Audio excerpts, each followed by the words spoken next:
Good, good, good. Flipped. Awesome. So that's good. That's good. Whew.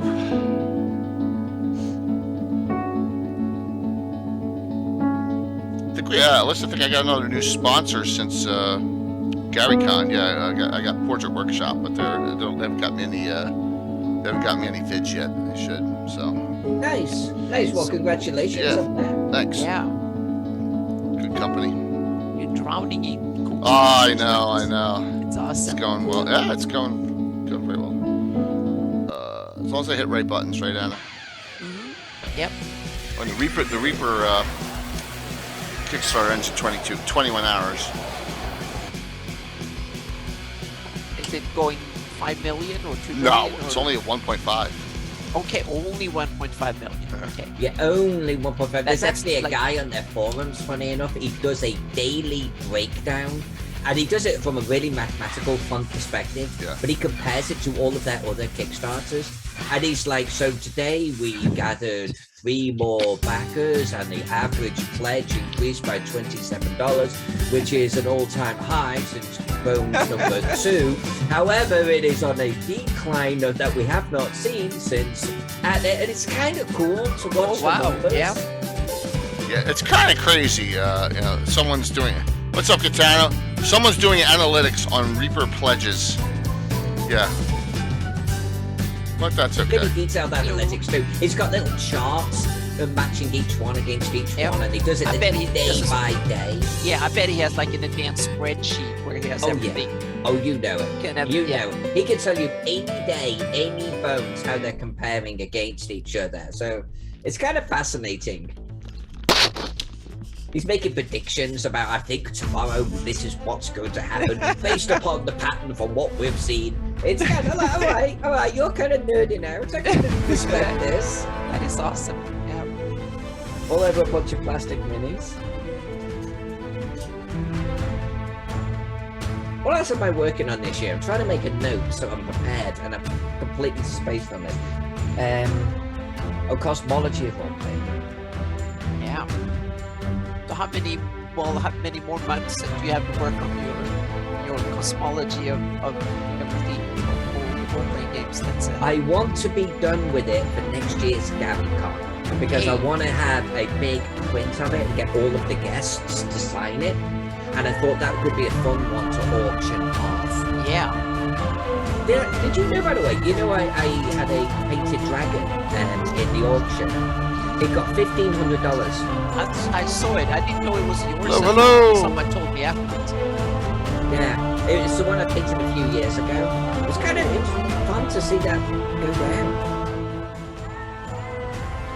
So now I'm under pressure, Anna. So now I'm going to put something else in next year. Good to see you all. Ooh, we got another follower. Damn the Mangs too. So we're getting closer and closer. I feel like I should now unsub from the channel just to see what Jace does. No, I've dropped the number. What? You should what? Unsub, unfollow the channel. No! Just so you go, what the hell is happening? Yeah, no! You gotta get to because all my idiot friends last night said, yeah, we're gonna get you to 8,000 and we're all gonna this is right on stream last night with my players, about 42 years. Yeah, we're gonna undo that and then I'm like, no. How close are we? Well, remember, no matter what, we're gonna give it out on Gavin Sunday night. So I think we got seven to go, Phantom. Yeah, we're getting close. Just 7? 7 to get to 8,000, yeah. God, I wish it'd be great to do that tonight. Yeah. Yeah, it's going well. And I said I've given out this Best of Dragon Volume 3 and Original every 1,000 followers. It's kind of a tradition. What's up, Dead Aussie? I thought you were streaming. I just saw you streaming, didn't I? Or was I hallucinating?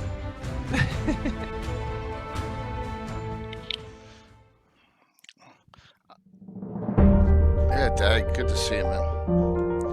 And I appreciate your response too in that new Discord it's set up to.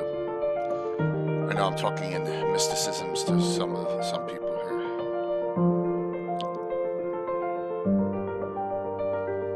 So you know this 3D printed stuff that you've got going on? Yes. I'm sure you do.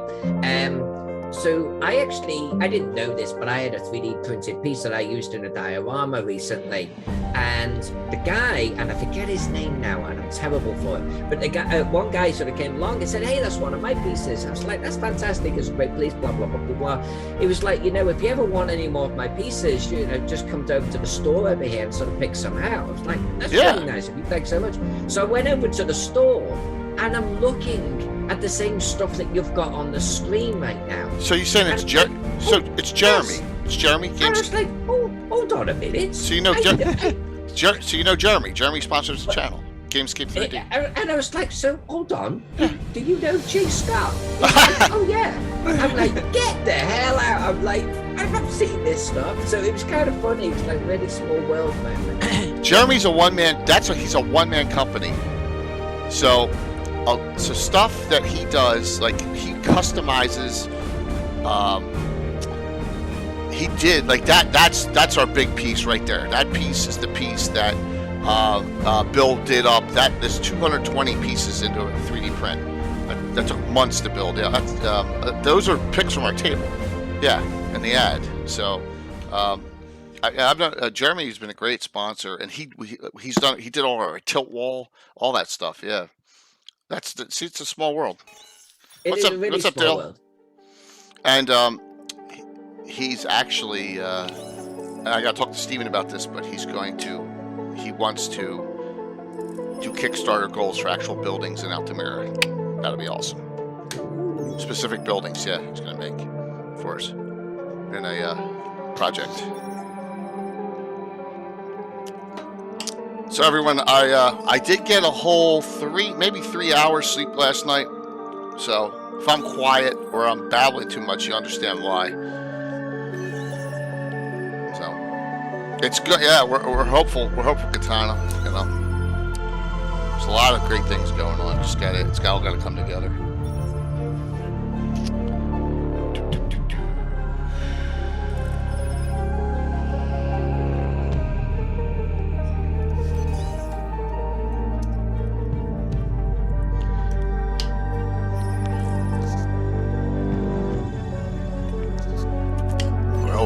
There's always conflicts out there in the streaming world. So, did I recover from last night? So, can I like get on my 5e soapbox here now? We're on the fantasy mapping show where we have ads going on. I've never in my life, like in my game, if someone shoots a lightning bolt at you, I don't care if it's 5 foot wide or whatever, and you're fighting with someone, there's no way it's going to hit you and not them. If you're the same side, right? I mean, so like when I got hit with this lightning bolt last night as the hag, and the person who's swinging at me didn't, I'm like, what the fuck is this, right? Sorry for swearing, and then I was like, you know what? I'm here. I'm the bad gal. I'm the hag, who I made half of Bones' name and half of Mandy's name, so I made him Bone D was her name, just to infuriate them, right? So because that's what I do. And then I thought to myself, I don't play this, so it's okay. It's okay. Let them. It's fine. It's fine. Breathe in, breathe out. I'm fine. So I just went with it, right, Sparky? You understand? But anyway, Sparky, thanks for those nice comments on that Twitter post that was going on. I appreciate that too. See, we're still early. We're still like 6 minutes early, so. Be one with the villainy. I know. I don't get some things. So that's okay. I think there's a little bit too much of that precision shot stuff that goes on with spells nowadays. Yeah. It's become kind of part of the system. And I will admit that, okay, I get it, plays an attack button and all the rest of it. But it's a little bit too precise. I'm putting it right there at the intersection, and ergo, ipso facto, these 24 bad guys all get hit, but the party surrounding them do not. You know, like, really, yes. Yeah. In the anarchy of battle, we're literally sniping a hag with a lightning bolt. Okay. Yeah, and well, that's technically not an area effect spell. That's news to me. So, but that's all right. It's okay. It's like I said, I'm breathing in, I'm breathing out. It's fine. It's not a big deal. But Sparky was like on. I don't know how you were on that late too. So, but it was kind of. Well, I'm just gonna come out before the show even really kicks off, and this may get me unfriended by a few people. I've actually decided I don't like 5e. I mean, there's a lot of systems I like, and honestly, if you play a system you enjoy it, all power to you. Me personally, I'm beginning to fall out of love with 5e. What are the aspects you don't like?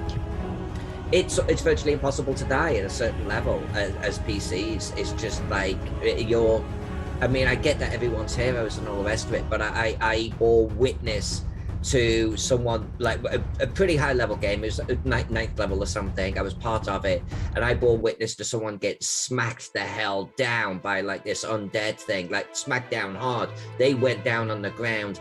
Then the big bad actually did a coup de grace on him.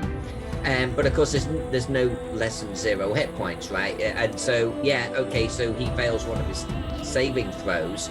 But like, I turn away and I look back at the table and he's back on his feet again. And I'm like, hold on, what? You just got smacked down hard twice. And I look away, come back, and you're back on your feet. And like, is it really impossible to die in this game? And I don't know. It's like the needle is pointing a little bit more into the that's easy to adjust. You can adjust the death saves. You can run so Anna, die. It's easy but to adjust house ruling. if you're a good DM and you are an experienced DM. If you're a new DM, you're not going to do that kind of stuff. Exactly, but I house rules tons of stuff. So I simply assume that whatever system I'm running, I need to house rule 20%. So tonight on the Fantasy Mapping Show, Edition Wars with Anna and Alyssa. Yes. Well, and there's a lot that I really want to love about it and do love about it. I love the versatility every character and class has a huge amount. I do think it can be a little intimidating to get into because of that, and I think there's so many tricks that a character can have at the higher levels. It can start to bog things down. But I like the fact that every single character can bring something to the table, regardless of what's going on. I love that. I genuinely do. But there's another part of me that I don't know. It feels like you got to start house ruling some stuff, and with certain groups.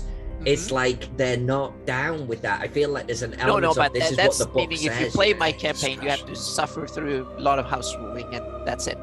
And I think that's the way to do it, honestly. And I mean, I've been house ruling since edition 1. You know, you've always got to be willing to house rule some stuff. Keep the talk going on this. You get the right feel for your campaign the way you want to run it. I mean, I house rule Call of Cthulhu for heaven's sake. You know, because like you say, it's got to have the right feel. I have 20 books of house rules and special stuff. Exactly. So it is. So good evening, everyone. Welcome to Stream 3 of 5 in the Survive Straight Days. I'm J.K. Lucas-Umber. With me for the Fantasy Mapping Show, as always, wonderful co-hosts here, the legendary Alyssa Faden and the glorious Anna Meyer. Hello. Welcome. Hello. So note the following. We are now 7 followers away. If you know anyone, 7 away from, and it'll be Sunday night. We're going to give us away number 8, original Best of Dragon Volume 3, my favorite publication ever for reference. So, you know, it's filled with Len stuff, which is great. You know, the Archer, the Wing Folk, wonderful stuff in there. So that'll be given away no matter what on Sunday nights. Gavin is my guest because we have a stream tomorrow morning, and during Gavin, I'm sure we'll pass it as we got special guest Stefan Picorni's joining us for the DM's Roundtable Sunday night. Nice. That'll be awesome. So, before we get into the swing of things, the 3 of us have not chatted about GaryCon. I guess we should. Yeah, we should. Yeah, some we wrap need up to. on that. So, yeah, Mac, 8,000 followers. Yeah, every 1,000, I give away that Best of Dragon Volume 3.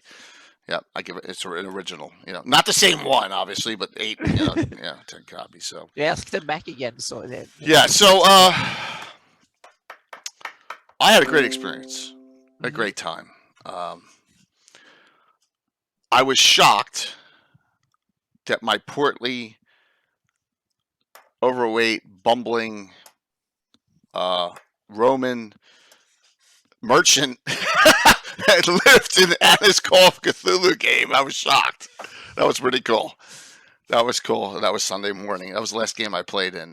Yeah, that was neat. The thing about my games, Jay, is and I honestly embrace this is the way I like to run my games. There's this. It doesn't matter if we're playing D&D or in Traveller, Call of Cthulhu. There's a certain genre of GM that is going to be, I'm running a game at a convention, I'm just going to kill everyone. Right? And if you didn't Call of Cthulhu, it's definitely, I'm going to turn everyone insane. I'm going to kill everyone because that's what Call of Cthulhu is known about. Right. But I like the story-driven games. I like plopping someone into an era of history like Rome. And just if the players play smart and think it through and do well and make good decisions, they survive. I'm not gonna, I'm not playing like Temple of Elemental Evil here. It's not me versus the players, and there's certainly valid, games like that. I like the story narrative-driven ones where you can be successful if you do it well, and you guys played well. It was a blast. And I said to Alyssa before you came on, Anna, I was like, I'm sitting there and I have this lowly platinum badge. I look, and the entire other side of the table is all diamond badge holders. I'm like, holy shit. That was probably the only time at the convention you felt like you were second class. Well, that and hanging out with Sir Andrew and his crew, right? Oh, that's true. Yeah. They were all diamond. Yeah. Oh my gosh, but that was pretty awesome. Yeah. So I got to kill a gladiator. It was a gladiator guy while I was taking a dump. that whole section of it was hilarious. Yeah. Poisoning the bodyguards and then taking them out while they were inconvenienced. Yes. So that was a blast. And I did not. You taught me something. I didn't know that they had different eras. That makes total sense in history with Cthulhu. That was pretty neat. That's one thing I love about Call of Cthulhu is theoretically, as a horror type game, you can plop it in any part of history and even in the future, and it works. It just still works. Excellent. I'm glad I did it, and I would love to do it again. Absolutely. Oh, by the way, tonight, courtesy of our show sponsor, Frog Guide Games, we're giving away two $25 gift certificates. Let me set that up. So it's set up. Let me just start it up here. Yep. So Frog God has always stepped up. They sponsored the Fantasy Mapping Show, and we are doing that for tonight. So say hi to Inquisitor 06. Yes. Yep. Good to see you. And good to see everyone here tonight. All right. So highlights, Alyssa, highlights for GaryCon for you? Actually, so I just being back at GaryCon, I love the whole lodge. I love the ambience that it has. There's a certain energy in the air that I always love. Being back at in-person conventions, this was my first in a couple of years, was an absolute thrill. Had a huge blast with that. I ran my Spear of Antioch game, and it was very, very well received. And that was definitely fun, just being back at the table, playing and running games. But a highlight, honestly, for me, was attending the auction because I've never been to a GaryCon auction before. And this year they raised $30,000, which is a record for them for Wounded Warrior Project. It's awesome. And to be there, seated there, surrounded by this great energy and some of the things that they're auctioning off are stupid, like electronic football games and stuff like that. Some are silly and some are fantastic. It's just all for charity, right? And just being part of that, everyone was in a great mood. Some people are just honestly, they're buying things and then they're just giving it straight to one of the children that were there. It's just all about the donation versus the, what they're going to get for themselves. It was just great. I think it encapsulated so much, like the role-playing family that we're all part of. It's a wonderful thing to see how generous the community is in multiple aspects. Definitely. So, Antiquitous asked a very key question of you, Alyssa.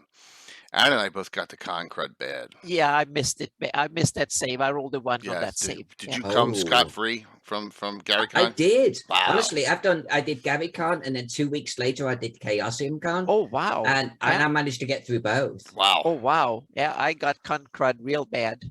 I've got con crud twice. One from Gen Con like 5 years ago, and this one. So otherwise, I don't think I've had bad con crud. And it wasn't- Sorry, guys. I It bet you wasn't. haven't missed that That's not in your the fault. last It 2 wasn't years. COVID for me. It was. No, I exactly. got It was not negative COVID tested. for It me wasn't either. COVID. I did 2 tests and thankfully they came back So, positive or sorry, negative. So yeah.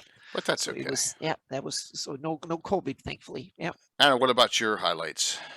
Oh, there was so many, and to me it was kind of, this was my third Gary Con, and since I helped out working, I saw it both from the inside and out. So my Gary Con was a week long, which was kind of really cool in some ways. I saw the whole thing from the start, from 2 days before to the end, so to speak. But I did, like Alyssa said, it was simply to be there and meet people for the first time in 2 years. That was the big thing. First time traveling away from home and have fun seeing game friends again. That was the biggest. And then there was so many cool things, but it was kind of more varied than other ones, because other conventions have been hanging around, playing games, being in seminars and stuff. But this was some streaming, working out, running to the other end, and so on and so forth. So it was much more, there was always something going on for me constantly for a whole week. And so there was no pauses or anything like that, because as soon as I didn't have anything, I just ran back and worked at the convention in HQ. So there was something going on all the time. Good day, Dead Aussie. Josh ran you ragged along with all the other all the other volunteers, right? Yeah, which was good. Yep. It Yeah, but was. it was a lot of fun. So I felt like I got to know Gary Con way more than the previous times. But I was just there as a guest, running around and then sitting there and talking to some people. And then now I had really a full schedule continuously. So yeah, it was a lot of fun. So here's an observation for all three of us. I streamed 4 times. Twice we did a gabbing before it started, and that was in the club room on that big wood table out there, and that was great. We're just sitting there, just chatting. Todd Stashwick sitting next to me for an hour and a half. We're just bullshitting, right? Then we did our Greyhawk stream in one of the smaller rooms. That worked because it was a small setting. The toughest one we did was ours. The fancy mapping show one, because I'm holding it up. Anna's standing up every time. I gotta hold the camera up like this, and I'm like, sit down, Anna. Yeah, it was kind of, because the room was kind of difficult. Yeah. The projector and stuff was in front of me, so I couldn't see half the audience if I was sitting down at my computer. So I had to stand up and kind of get some contact with the audience. And then Jay had to kind of run after me with the webcam and stuff. That was kind of, so it was a little bit hectic. Yeah, but that was the only one. So, I got to think about like next year. And I solved the magic panacea. I don't know why no one had ever tried this before. No, Curtis was there too, helping out, and won the tournament. Curtis's group. No one's like, oh, the internet sucks here, except for if you have the direct hardwire in the back room. So I go, well, I have great 5G service through my phone. I'll just hotspot my laptop through my phone, and that's what I did, and it worked. So it worked great. So hey, Nancy, good to see you. Yes, the live fantasy mapping show, and we're just BSing here about Gary Con. And tonight we're gonna talk about making plans, and I'm assuming. I know it was kind of vague. I like vague titles, you know that, Anna and Alyssa. I wanted to be vague so we could kind of put a lot of stuff in there. So yeah. So we got a lot of cool things to share. And I got the one I want to discuss first right off the bat here. And that's the one you just gave me, Alyssa. Is that right? Is that okay to discuss? Yeah, actually, yeah. No. Yeah, start things off. Wrong one. See, now you can hit the wrong button. I got so many different site buttons. There we go. I got so many different sets up for that. I think Elgato need to sponsor you with a better thing than that thing. Yes, the master of the. So, is this wonderful production you've done? Is this the original TSR one, or is this yours? This is mine, but it was for Gygax magazine #1, 2012, something like that. And the reason why I gave it to you, because if we're talking about plans, like what we're going to be doing over the next year, like where are the careers of Anna and Alyssa are going, this is going to be one of my big work efforts over the next year. I want it done for the next GaryCon, funny enough. Wow. So this was the original cosmology of role-playing. The Gygax magazine contacted me and said, we're going to write an article about the birth of role-playing and we want you to do a map for it. So that's honestly, guys, that's kind of a weird map. I'm like, a map for an article. All right, fine, send the article across. And James Carpio wrote the article, and he wrote it in terms of the Big Bang, right? You've got Dungeons and Dragons and TSR in the heart of the birth of role playing, and he then sort of started talking about almost these nebula, these explosions, these phases of the Big Bang in terms of all of the games that came off from it. And this is, I thought, you know what, I'm going to hook into that. I'm going to do a galaxy style map, or a universe style map, and I'm going to drop in stars and nebula and planets aligning with all of the games that he spoke about in his article. But here's the thing: if you look at I mean, I think it's beautiful, and I think it's held up over time, and I think I had a really nice interpretation of the article itself. But if you look at it, almost every single person, even the nice people, turn around and go, yeah, but what about this game? What about this game? Right? Because there's not many on there if you look at it. It really isn't. And so I can't fault them for that. So last year, I started working on a 2022 version of this. I'm going to redo the cosmology of role-playing, and there's going to be over 1,000 titles on it. I've probably got a few hundred on there right now. So if we're talking about projects or we're talking about plans, my plan is to go to GaryCon next year with the 2023, I suppose, birth of cosmology, the cosmology of role-playing games. And I am intending to put almost every single game that has ever been done on it. I have a massive spreadsheet, and I'm working my way through it right now. Oh my. And it's going to be tough. You gotta do between RPG and board. Some of them were hybrids too, so that's got to be. I mean, can you imagine? It's tough, man. No, it's tough. I mean, the list that I've got, it starts to go into various hybrids and things. Yeah. So I'm still sure someone's going to sit there and go, well, actually, have you got the Ravenloft variants with the bunnies and Burrows characters? And I'm going to go, no. But I have pulled in something like 3 different solid sources that had or report to have all of the games since the beginning of time by publisher and year. So I've combined them all into one master list, and I'm kind of hopeful I can get 95% of them on here. I'm excited just to see it. I mean, and then try and I have 1 or 2. Well, it's going to be a great wall poster, man. I promise everyone and everyone watching, this thing's going to be spectacular. It's going to be easily, I want to say 40 inches across. I already know what material I'm going to print it on. I'm probably not the canvas. I have a better material to print it on that's crystal clear. And I think we're going to have something really special on our hands. That's awesome.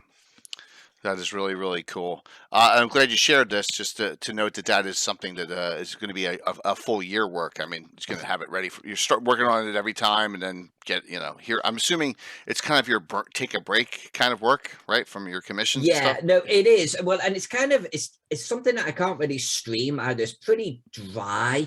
It can be pretty dry, just throwing labels on a map, right? Because that's most of the work.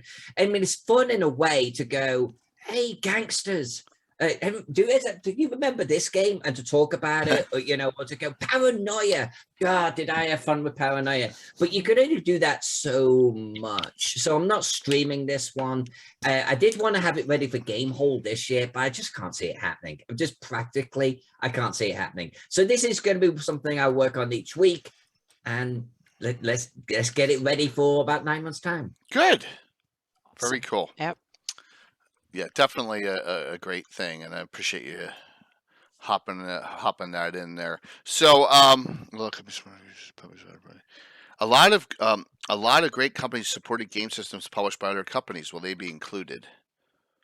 Like, give us an example, M5, of what you're talking about for Alyssa. A lot of great companies supported game systems published by other companies. Well, I imagine they'd be down there if you're talking Dungeons and Dragons is supported by other companies, right? Middle Earth role playing has been done by multiple companies too, right? MERP, right? So there's a whole bunch of them that are done. I think that's what you're asking. Yeah, I mean, I'm gonna let me give you some examples. And these are just ones I've not heard of, like Wushu by Bayan.org or Y Modus by Dark Juju Games, Yizgoth by Ragnarok Games, Oh my God. Oh yeah. Zaibatsu by Zoza Games. I mean, I'm really trying to go right down into it. Universalis by Ramsheed Publishing, Toon by Enterbrain. So, and I've got Wow. 1,061 games and publishers on my list. Nice. That's crazy. But so cool. Looking forward to that.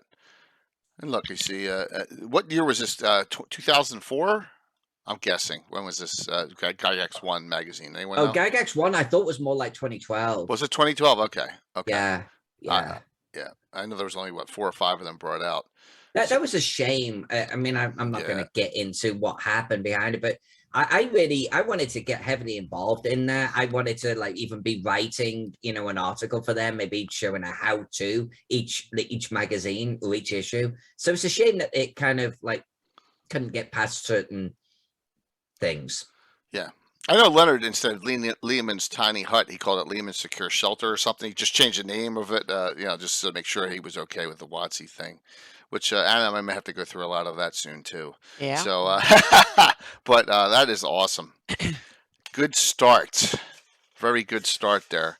So, Anna, I know you got the one big thing that for you. Oh and yeah. me, So but, no, we don't need to dig into that just yet. yeah, but with that, what's long term? Long term for me, well, we have the Altamira project. That's the big thing, and we're going to talk about it, and I'm going to show some concept and kind of tell from a cartography perspective how to attack a project of that magnitude, so to speak, because I think that's kind of interesting too. And that's something I want to upgrade, make an update every other mapping show or so, and kind of talk where we are and what kind of phase it should go into, both as a teaser and also to tell others a little bit when you have a huge project like this, how you go about doing it, so to speak, and live. And I'm also going to live stream some of the mapping. So I don't know the line too. I don't know if Alyssa knows what we're talking about. No, so that's the thing. So we get into it. But the other long-term project What that are you talking about? It's that's the thing. We're trying to keep you in the dark. Yeah, it's no. Jay will take it in a few minutes. Yeah, the other big thing that I'm doing right now, starting ramping up, is the 598 map update, the final illustration update, so to speak. So that is a big thing. The 576 map is ramping down, or I'm almost done with the atlas. The only part is the credit page and the index. So I'm going to see if I can get Dwayne Costa to help me out with the index this year too. I've been so busy with all the other stuff in real life, so we haven't coordinated. So hopefully we can get the index done. Then the whole of the 576 map will be done in that atlas. So then it's the 598 map, and to get that up to the same standard as the 576 map, that will probably require a month of work or something like that. And then it's the Heraldry project. I just done 200 out of the 380 shields, and so my patrons got a set of 30 today, and they are cool. Some of the ones that were very, very simple and I didn't like the design at all, and some of them were cluttered and difficult, and I didn't like them much. Now when I really textured them and put some effort into them, I really like them. Two shields that I didn't like at all were the Living Greyhawk ones for Knurl, for the county of Knurl and the city of Knurl. I didn't like them at all when I saw them in LG. Now when they're based on the same design, I just tweaked it and got them stylish, textured and stuff. Now I really like them. So there was a bunch of them. That the same thing with Knights of Awesome. Luna. I did some tweaking, and we'll see if you like it, because I wanted to have an Elven style of it, because I simply assumed that they did art a little bit different. So I kind of tweaked it a little bit, and I think they look, in my opinion, they look cool, so to speak. So we'll see what you other guys That's think. awesome.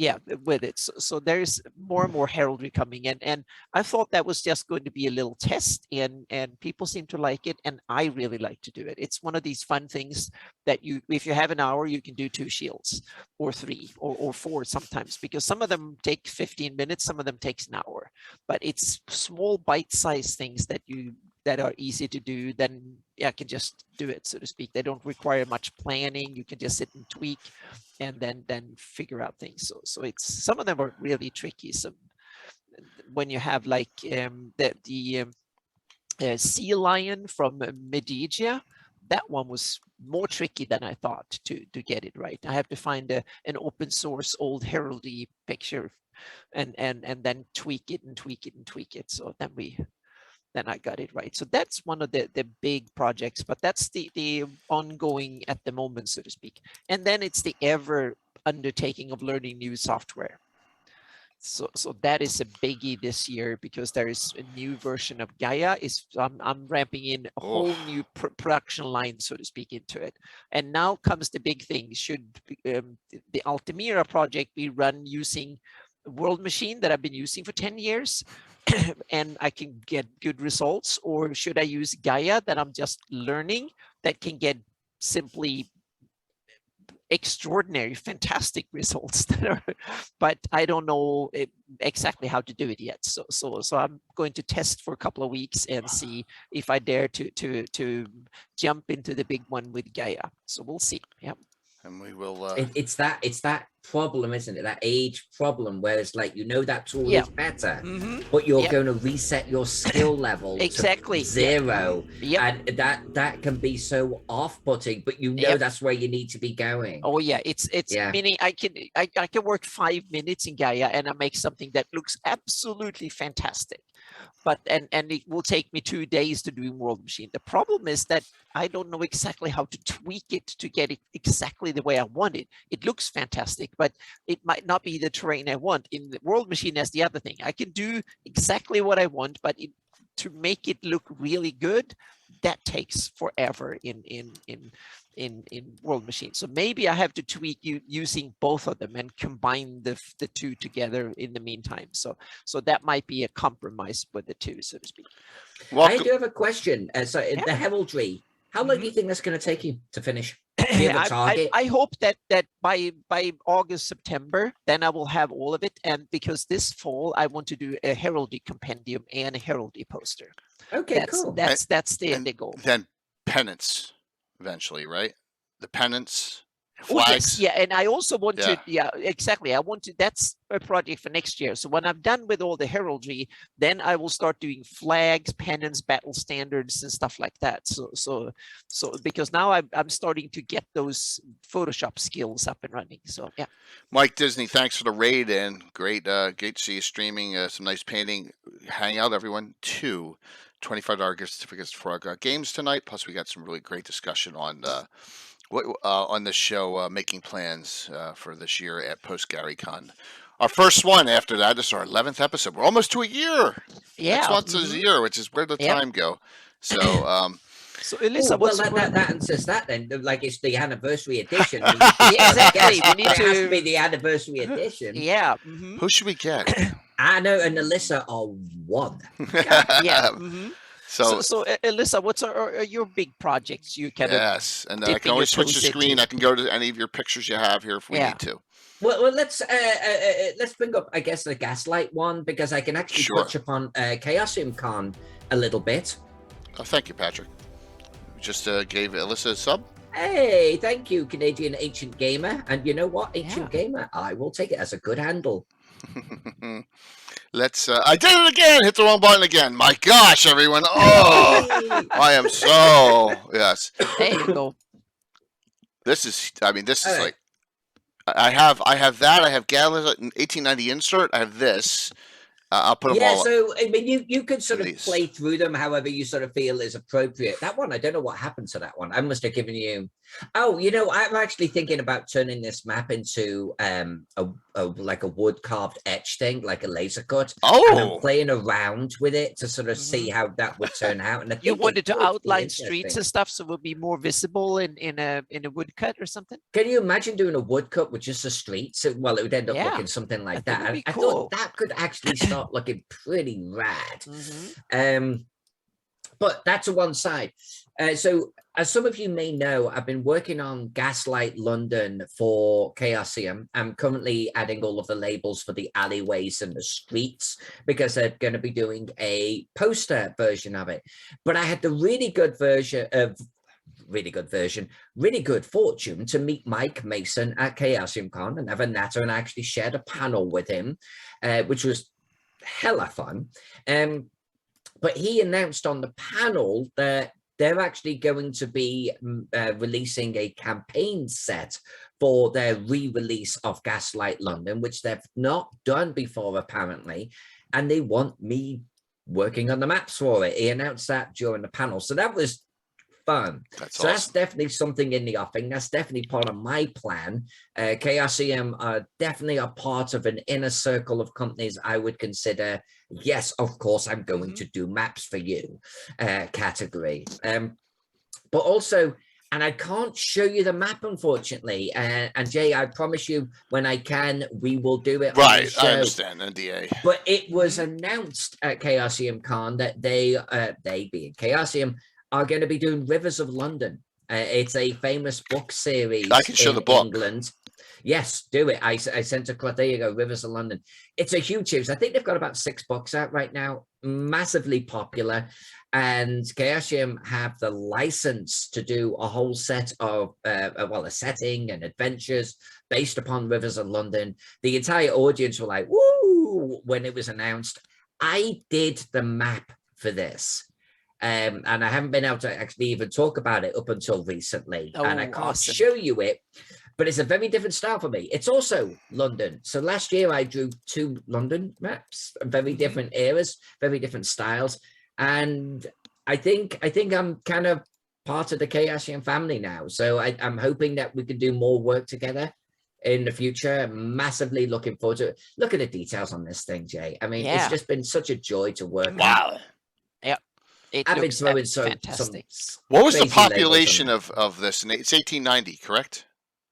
This is 1890. I don't actually know what the population of London was in 1890. I'm sure someone in the chat can tell us. Okay. There were many hundreds of thousands, I believe. Maybe I even a imagine million. I don't know if it was the most popular. I know London at one point was the most popular city in the world at one point. So that was probably the time when it was probably still maybe the biggest city, or at least the close, maybe New York or someone else had taken over by then. Right. But yeah. Very cool. Yes. This has been fun. Just I've got all of the railways on here. I've got look at that all right of the there. actual the stations on here. I've got police stations. I've got courts. I've got public courts. I've got boarding houses around here because that was a thing that they tracked back then. I've got it all. It's been a labor of love, and I don't think the Chaosium crew were quite expecting this when I sent it across to them. Really? Oh, it's so cool. Because they were like this level of detail and this level of. Yeah, I don't think so. I mean, I think they wanted a 2-page spread, in the book, and I'm British by birth, so they were like, "Well, we'll go and listen to do it." Would you be interested in drawing London, dear lady? They probably didn't expect me to fall out of my seat because it's Chaosium. You all know I love Call of Cthulhu.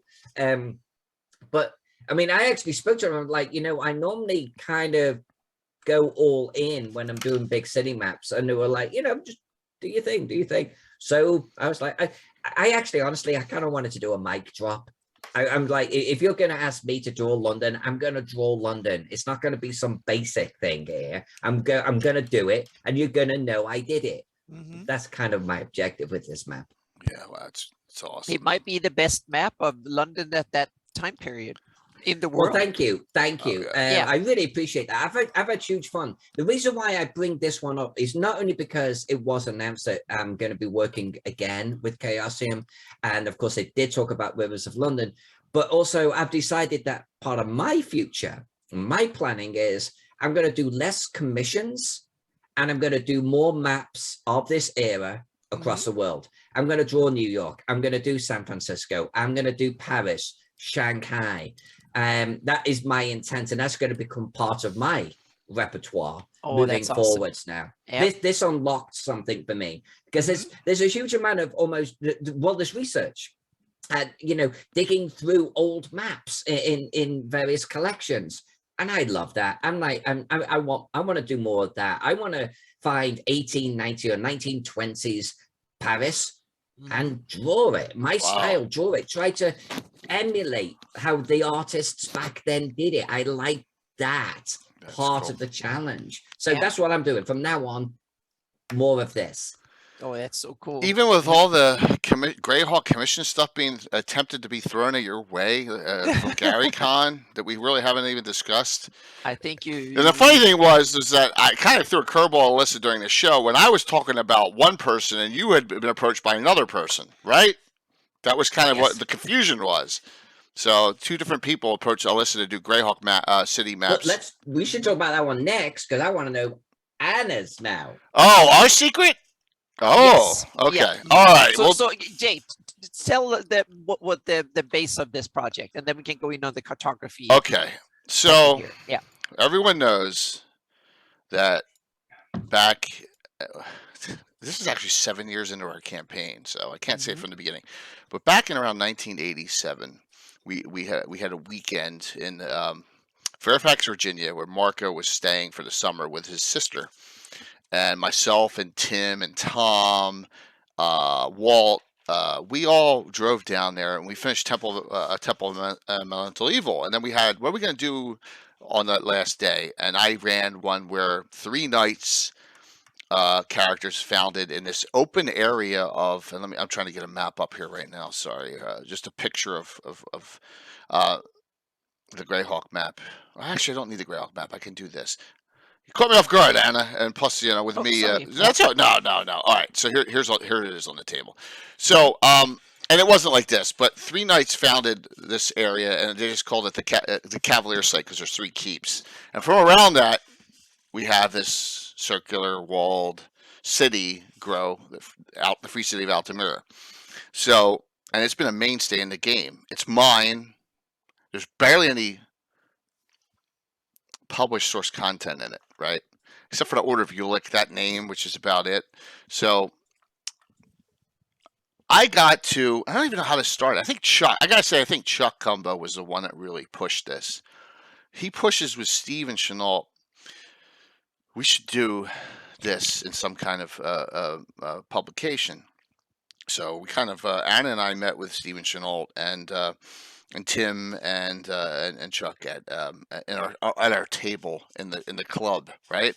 And finalize this. And so now our goal is, and we're doing the preliminary. We're doing all the preliminary work. We got all the documents set up. But what we're gonna, and that's what Aaron's gonna show some stuff on this. We're gonna do a Free City of Altamira full box set, like the Free City of Greyhawk. So we're gonna crank out a city setting box set, and we're hoping, and this is where it has a spot in there where we have to sanitize it. There's a chance we may not have to do that, or we'll do both. So we'll see. So that's all I can say about that from that end. So Anna is going to be doing all the cartography. We're going to take an area, and Anna's going to show you some of that stuff. And I'm excited. And we're going to have the Kickstarter. We're going to kickstart it. We're going to have all these goals where we do all sorts of bonus things, including 3D prints and adventure cards. And it's going to be a huge, I want to do this once in my life because this is a huge undertaking. I want it to be as good as the Free City Grout box set. That's my goal. Hardback book inside and all the other goodies inside. I don't know what I miss in this. No, that was. I think that's a good. Yes. A good basic description of it. So thank you. So yeah. So then comes the fact, and we cannot say for there might be some people here in the audience who are not that familiar in Greyhawk. So we have it's on the wild coast. It's Mediterranean kind of climate. There is an evil forest on not too far away, and there's a river passing, and there's mountains on one side.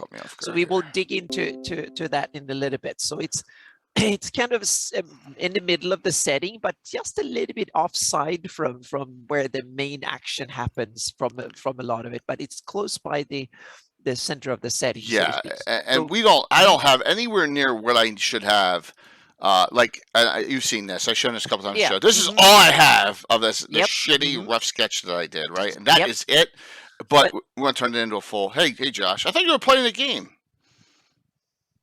But this is typical, meaning most projects that you start with. So this is kind of, now you see how cartographer's life is, so to speak. You start with a project, and basically all we have in detail of the city is we have this circular little done on a napkin kind of map, and that's kind of typical. You get a sketch that looks like this, but crucially we have one other detail in this project. We have where the city is in the world because we placed it on my Flanies map. Yes, and that was almost 3 years ago, right? It's been a while since it's been placed. It's so we placed it. So, and Jay, you placed it. We placed it together, and we kind of. Well, it was always there. It was always there on the map. That's where it always was. And I unfortunately, you caught me off guard with me putting up my maps here. But you have my slides. So in Dropbox, hopefully. One second here. I want to just show how old. Pomarsh. Okay, it should be on here. So this look, this is the Darling map. Go. Look, and this is, there it is. It's up here, Altamira. So that's how old it's been in that same location. It's here. Look, Outpost 1, where we were venturing on Thursday nights here. So that just, and this is me with Dangerous Me in probably the 80s with, late 80s, early 90s with, what's the one from Canada? Oh, Corel Draw. Corel. Yeah, this is me with Corel Draw. Like, oh, I can do this. I was like, I have no idea what I'm doing. That's where I were in the 90s with Corel Draw. Yeah, so that is my, just showing where it is. And then if we go to, and you've all seen this, everyone. We're just doing a synopsis. 1 sec here. I got so many freaking maps. 2022-1. That should be this one. Okay. And this shows it a little bit better, right? On the, on the map so there you have it on the on the Flanies map, so to speak. Yeah. So we have this to do, and since this is going to focus on the city, but in order to make a city map, at least from my perspective, I need to place the city, give it context, so to speak. I need to know where the city is in the world, what the world looks like, and there's a whole bunch of questions and stuff to know, so to speak. So this is what the so you can zoom in just a little bit and around it, so to speak. There you go. Yeah. So there we have the surrounding terrain and a little bit, but each pixel here is roughly a mile. So it doesn't give any details at all. Right. Meaning it's like a universe between that circle that we need to put with the buildings and this, because the circle is smaller, way smaller than the symbol is there. So you got to have the kumquat symbol in that. Oh yeah. Yep. And I was like, what? I was like, what? Kumquat? What the it's so cool. Yeah, it's awesome. Kumquatry. Yeah, so this is the basis. Steven was like, this is awesome. All in on this. We got everything all set up. Now it's just a matter of getting it to the Kickstarter point. And that's the goal, is to have this almost finalized 100% by GaryCon next year. Yep. That's the goal. So we go to GaryCon next year with this. So that means that it's time to start doing the groundwork. The tough groundwork, yes. Yeah, exactly. So from a mapping perspective, I need to concentrate. My goal is to have the area about 10 miles, about 10 miles in every direction from the city. This is what you did here. Yeah, exactly. So that is the same we saw from the previous, so to speak. So that's what it looks like on the map. And now I need to ask a bunch of questions. And now comes the tricky bit, why I don't get hired by a lot of publishers, because I force a lot of dumb questions on them, so to speak, that they need to answer. And in order to make this area look really cool and be believable and actually match the story, we need to answer a lot of questions. And we can start with climate, meaning what type, meaning is this jungle, polar region, desert, boring, normal European temperate, or what is it? And in this area, I think it's kind of warm Mediterranean climate almost, and up in the slopes on the mountains, it's kind of humid temperate. So that's roughly where we have, and then Mediterranean kind of on the humid side of Mediterranean with the sus forest and stuff. That's roughly where we have the climate. So it's kind of the warmer side, somewhere in southern France, maybe something like that in climate. So it's not desert-like, but it's definitely on the warm side. You don't get harsh winters. You don't get glaciation, haven't affected the landscape and stuff like that. So that, and then we have the next part. That's topography, meaning elevation, meaning how high are the mountains? Is it just floodplain, the whole thing, and stuff like that. We have. Well, let's talk about that, Anna. Yep. We're going to slightly move it from where I have it. You want to put it on a slightly higher plateau. Yeah, right, on a flat area. I think that's a great idea. Yeah. Where that plateau's longer, it's not just straight up to the mountainside to it, but the plateau's actually bigger than itself. I think it's a great idea. Yeah. And this is the kind of stuff when I'm 21 years old and hang out with my friends, I don't think about this stuff. Oh, we're just going to put a city there, right? And you can't do that, you know. So yeah, there's going to be some slight changes. Yeah. Exactly. We need to make the context, so to speak. Yeah.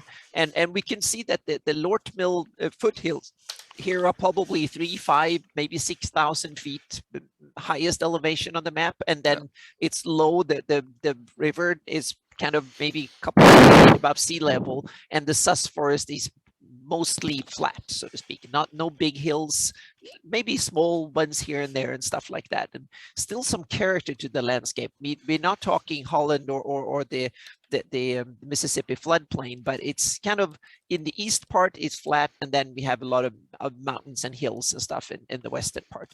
Vegetation, this is kind of an interesting bit, and we're going to look into each of these in further slides. I'm just asking the questions here, so to speak. Vegetation is kind of interesting because we have an area that can have a lot of vegetation, meaning we have a vegetation friendly climate, meaning we have warm, temperate, kind of Mediterranean, meaning we can have forests of all kinds, and we have mountains and stuff. So we can have everything from conifers up in the mountains to really nice leafy broadleaf forests that over, and we have a dark fey sus forest that is full of monsters of all kinds of stuff. So that means that we get a lot of oomph in vegetations, which is kind of fun from a cartography perspective. Then we have one other key aspect is drainage, meaning how much water, rivers, marshlands and stuff is in this area. And we know that there are big marshes in the sus forest south of here because they are depicted and talked about in the Gord books and various others. And the Jewel River is not one of the biggest rivers in the Flanies by a long shot, but it's big enough to be significant, so to speak. So there should be, so we're talking a river that is hundreds of feet wide in a lot of areas and has a lot of floodplains, marshlands, and stuff like that surrounding it. And then we have a couple of tributaries, and then there will be way more, so to speak. So go back again to, so we have drainage, and then we have the now we're getting into inhabitants because they shape the landscape more or less depending on who they are. So who lives here? Meaning, is it urban, full of agriculture, full of, or is it like a lot of orc tribes that damage everything, chop it down, or whatever? Or are they elves that, or druids that tend to maintain perfect wilderness or stuff like that? So that's the question to ask, meaning how many people live here and what's their general attitude to nature, and also what do they eat, meaning are they hunters, are they huge in agriculture, meaning have they turned every possible flat area into a field? Do they have a lot of cows and cattle and sheep, so they do pasture and meadows are the big thing, or are they grain producers or whatever? Things like that affects the landscape. And also, are they cult members? So they have a lot of demons running around and stuff like that poops and pees and do lots of nasty things, worse than that demons and others do. And that might also affect the landscape. Are they elementalists? Maybe there are a lot of fires or whatever fun. Meaning we can have fantasy stuff that affects what the landscape look like. So Yeah. Dave asked, DM Dave asked a great question, and Yeah. I don't know the answer to that. How far is it navigable? Because I don't think anyone has ever discussed that. So Yeah. I know. It depends on what Yeah, I've looked bounce back into and this forth. on my river map that I did a couple of years ago. So we have fairly good navigation up to Thunderstrike that is Right. downriver. And that's probably one of the reasons that, and I kind of made that decision because that's why you have Thunderstrike there, because you can take fairly large boats up and down the river from Thunderstrike. So the river upstream to Altamira, you can go in small boats and rowing boats, canoes, and so on, but you can't take really large barges There. and stuff. So Up it's to a river that is Thunderstrike.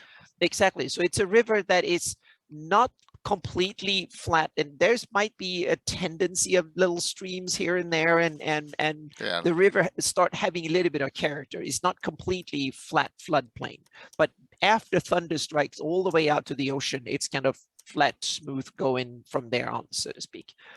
So, and we'll bounce back to this so that way we go between Alyssa and us and Yeah. Anna. This has given me Anna's thinking about everything is good because this is stuff that I would not know where to begin on. So Anna and I have we're partnered 50-50 on this, by the way. So everyone knows this is a joint deal, okay? Because it's just she's going to be doing as much work as I am with all this planning and stuff. So I'm so glad that she's like this is the weeds that Anna gets into that I just. I need to, so I'm going to ask all these questions, and then Jay have to start thinking what he wants in on it, and then it's up for me to ask follow-on questions and try to get to figure out what the landscape looks like from all the answers we get from Jay and from other sources of stuff too. So but it's Jay as the final word on it, so to speak. So it's my duty right now is to set all the criteria for questions and stuff, so we can kind of get those inputs into to get the process rolling, so to speak, from a cartography perspective. And then there's one last question on that, and that's who used to live here, right? Because it's not only the current inhabitants that affects what a landscape look like, meaning are the previous ones the timber that they might be, their biggest thing was boat building, or timbering, so they cut down every tree 50 miles away from the city and shipped them down because that was their biggest export. Or maybe they were cultists and had demons running around burning stuff everywhere, or whatever. Meaning I'm saying extremes here because just to set you an example. Or were they just doing mild agriculture, or was this recently formed as a city and it was just a little village? There was nothing here, so there was wilderness up until 50 years ago. That will also affect what the landscape looked like, so to speak. So, meaning, are they ancient ruined villages everywhere from a previous civilization, or not, so to speak? Yeah. Couple things, and then we'll bounce. Everyone's saying, I can't wait to see what you do when it's neutrally placed.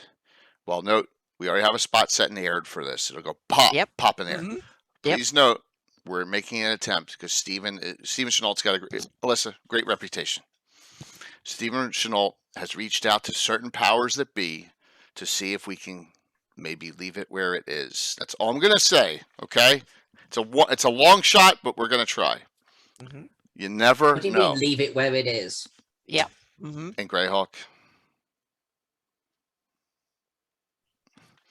Okay. Yeah. So, I mean, it's a long shot. We'll see if Jay. Yeah, Jay is the one that knows something about this. So we'll see what happens. Let's just say we've not gotten a no yet. So, which would be unbelievable. It's a long shot. Earlier on, you said that you wanted to have this done by the next GaryCon. Do you mean kickstarted, printed, published? Kickstarter's goal is 6 to 8 months. 6 to 8 months to have this kickstarted. Stephen wants a majority of the written out, the outline, all those works done, and Anna's probably going to have to do 8 to 10 maps for it, right, Anna? For the most, it's going to be. We want a bot. We don't just want a book, of the city. We want the whole area, adventures, hooks, all that stuff. We want we Mhm. want a whole encompassing. I just, if I'm gonna do it, I want to do this grandiose. So, Yep. and that's, yeah. So that's what the But not goal. for Gary Con next year. That's You the idea. don't think we can do it in a year? All of this? Yeah. Okay. No, that's what I wanted to That's be Yeah, clear that's on. the goal. that's the idea. Yep. That's the goal. To Okay. try That's the goal, to and maybe do have it. it in a it could be maybe pre-production at that point, or we'll see. Well, this show is called about making plans, and that's Yeah, fun. exactly. Yeah. Mhm. Exactly. So we're Okay. super excited that Yep. that Trollord is really stoked on this.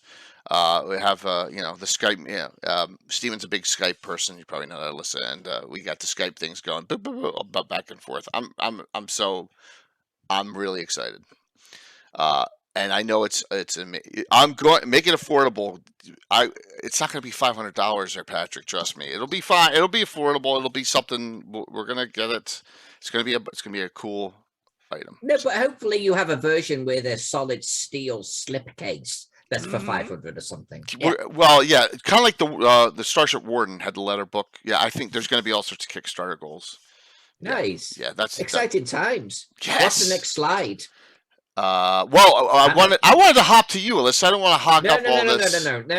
Anna's on a roll here. Are you Let's sure? talk But yeah, about we this. have a couple of more slides. We Oh, can I didn't. later Okay, I'm episode. trying. Okay. You know Let's me. stay on this project. I appreciate the sentiment. Okay, Yeah. I just want to make sure. I just want to. Yeah. Hello, So- everyone.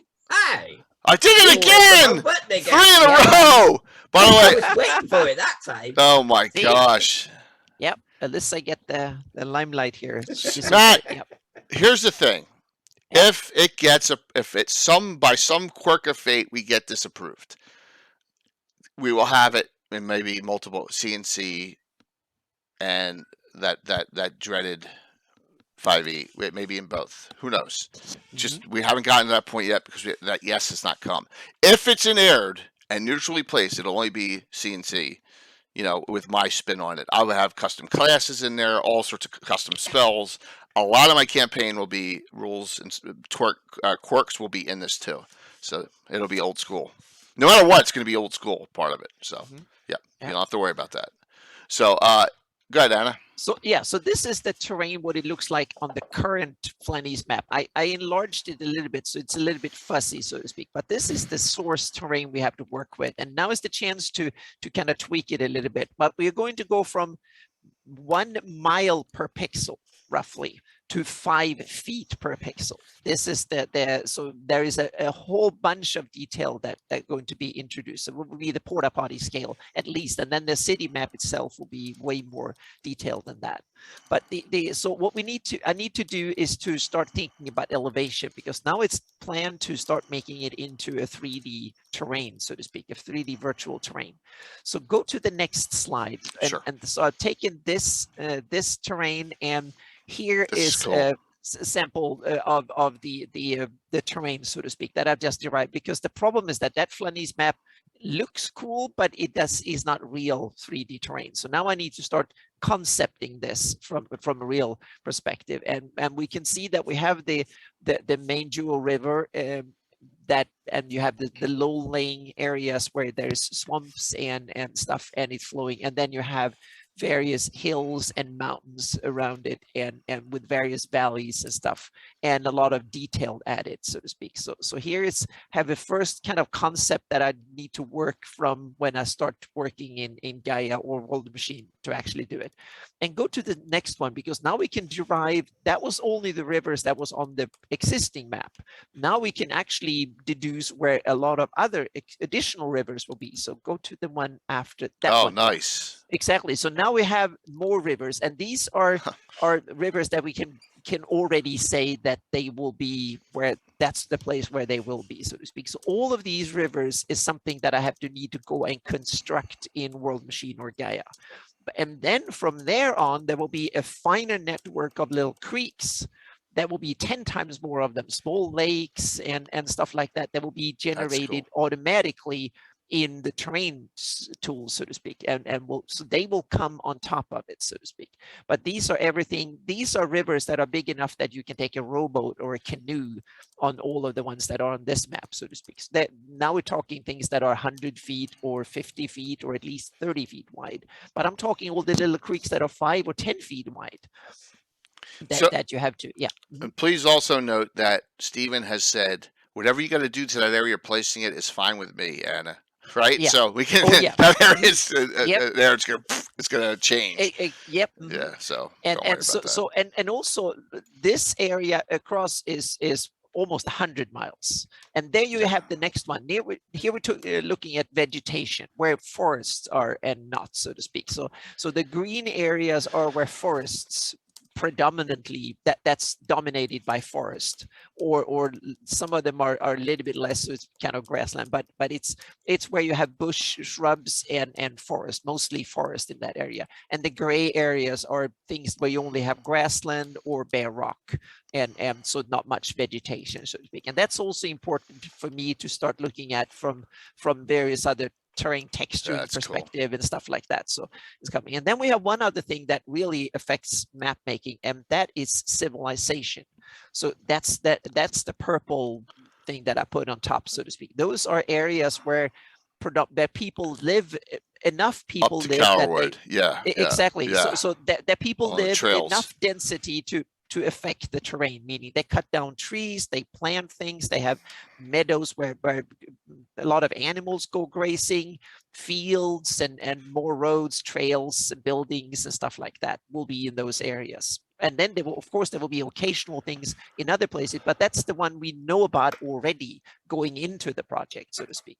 And then Jay and me, we have to kind of go over if there are other stuff, meaning Jay might That's want, now is the time to put in. And that's the red square is the area that will actually be included in that we actually concentrated. The rest of it is just to get, for me to get the picture of what is the river going in and out and Or stuff like that. So- add-ons, you never know. exactly, you know, and that's the main add-ons thing. and stuff. So Yeah, yeah, so we need yeah. to prep.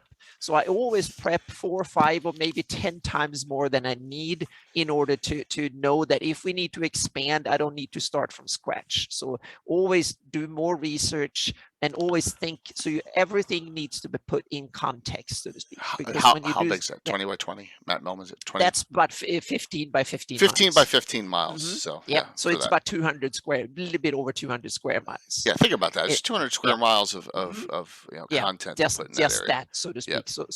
So there is a lot of stuff you can Yeah. have just in that. So yeah. And there'll be other things. So Yeah. it'll go a direction based on what happens with our discussions. Exactly, with then we certain can powers see, that yeah. be, Mhm. right? Yeah. And And meaning the stretch goals or whatever, or what the project can, Right. or future projects or whatever. So, but Right. from a cartography perspective, I need to be prepped for eventualities that might happen, so to speak, and I need to have that in project in line, so to speak. I know, and that affects, meaning how much vertical terrain do I need to go to, because the mountains, the further you go up in the Lort Mills, the higher the mountains are. That means that I have to take height in my data set in order to kind of case in for the having taller mountains means that I have to take height for them, so to speak, on my height maps and stuff. So there's a lot of considerations like that we need to know going into the project. So yeah. Samuel, it's only 15 by 15. Almer's Mm-hmm. 200 miles across, isn't it? So that's 400,000 square miles, right? Oh, I think, yeah. Well, yeah. Almer's, This is 50 by 15. yeah. Mhm. Yep. So, yeah, it's gonna. What's up, Tim? It's exciting. Yeah. It's daunting. Yep. But if Alyssa can do that map behind her, we can do this. We can do this, yeah. Mhm. Yeah. And thankfully, I've already done one of these areas for my Shieldlands campaign. So this is basically repeating the same thing, but for this area. So technically, I know what I'm doing now. And if you asked me a couple of years ago, I would be like, I don't know how to do it. Now I've actually done it once, so I know it can be done. It's just that I want to do it a little bit faster, and I want to be able to do. Now it needs to be done on time, on budget, and I want the results to be even better. And the resolution will be the same as your Shieldlands. Yes, it will be porta potty scale, right? On the large 5 area map, 15, area map, and then we go insane. into the town, and then we can increase that by 10 times. So we can have 50 pixels per 5 feet or something like that. So then we get into Alyssa's resolution when she works on. And you're doing this. You're getting the town done as well for Oh this yeah, time next year. we need to. Yeah, we need to Alyssa's do like, it. Yeah, but the thing is that then I have We're gonna the try. base map to go by, so to speak. Yeah. So it's How many not. people live there? So yeah, that's the other thing. See, That's this what is Jay where, should tell yeah. me. Remember, Yeah. when I'm a DM, I'm not a numbers. I'm not a unique person. I'm not thinking all this, which I should be, but I'm not. So we're thinking between 8 and 10,000. It's not large. Yeah. It's not. It's not like Greyhawk City. It's a fortress, a secure fortress area that's turned. It's basically grown into a city with a little bit of overspill around Yeah. outside the walls. So yeah, it's Ooh. not. So yeah, if it was 100, if it was a $1 million or $500,000, no way. Oh, then no then way. we would need 3 years to Yeah, do this. no, So, no. yeah. This is around 10,000. Yeah. It's Yeah. not super good. So, will the full map fit on Jay's table? No. Oh, you mean the map itself? Not Well, yeah, it not depends my on train. how Yeah, big I we don't know. print it, so to speak. And Oh. I don't know. I don't think we nailed Yeah. down exactly the print size yet. or Alyssa, something, we so, may yeah. we may drown in this too. Mhm. I just don't know. But I don't like half-assing I think it's going to stuff. be a spectacular boxed set, and Thank I you. think everyone in the channel right now is extremely excited for it. Mhm. Yep. And the direction of where it will be placed depends on others.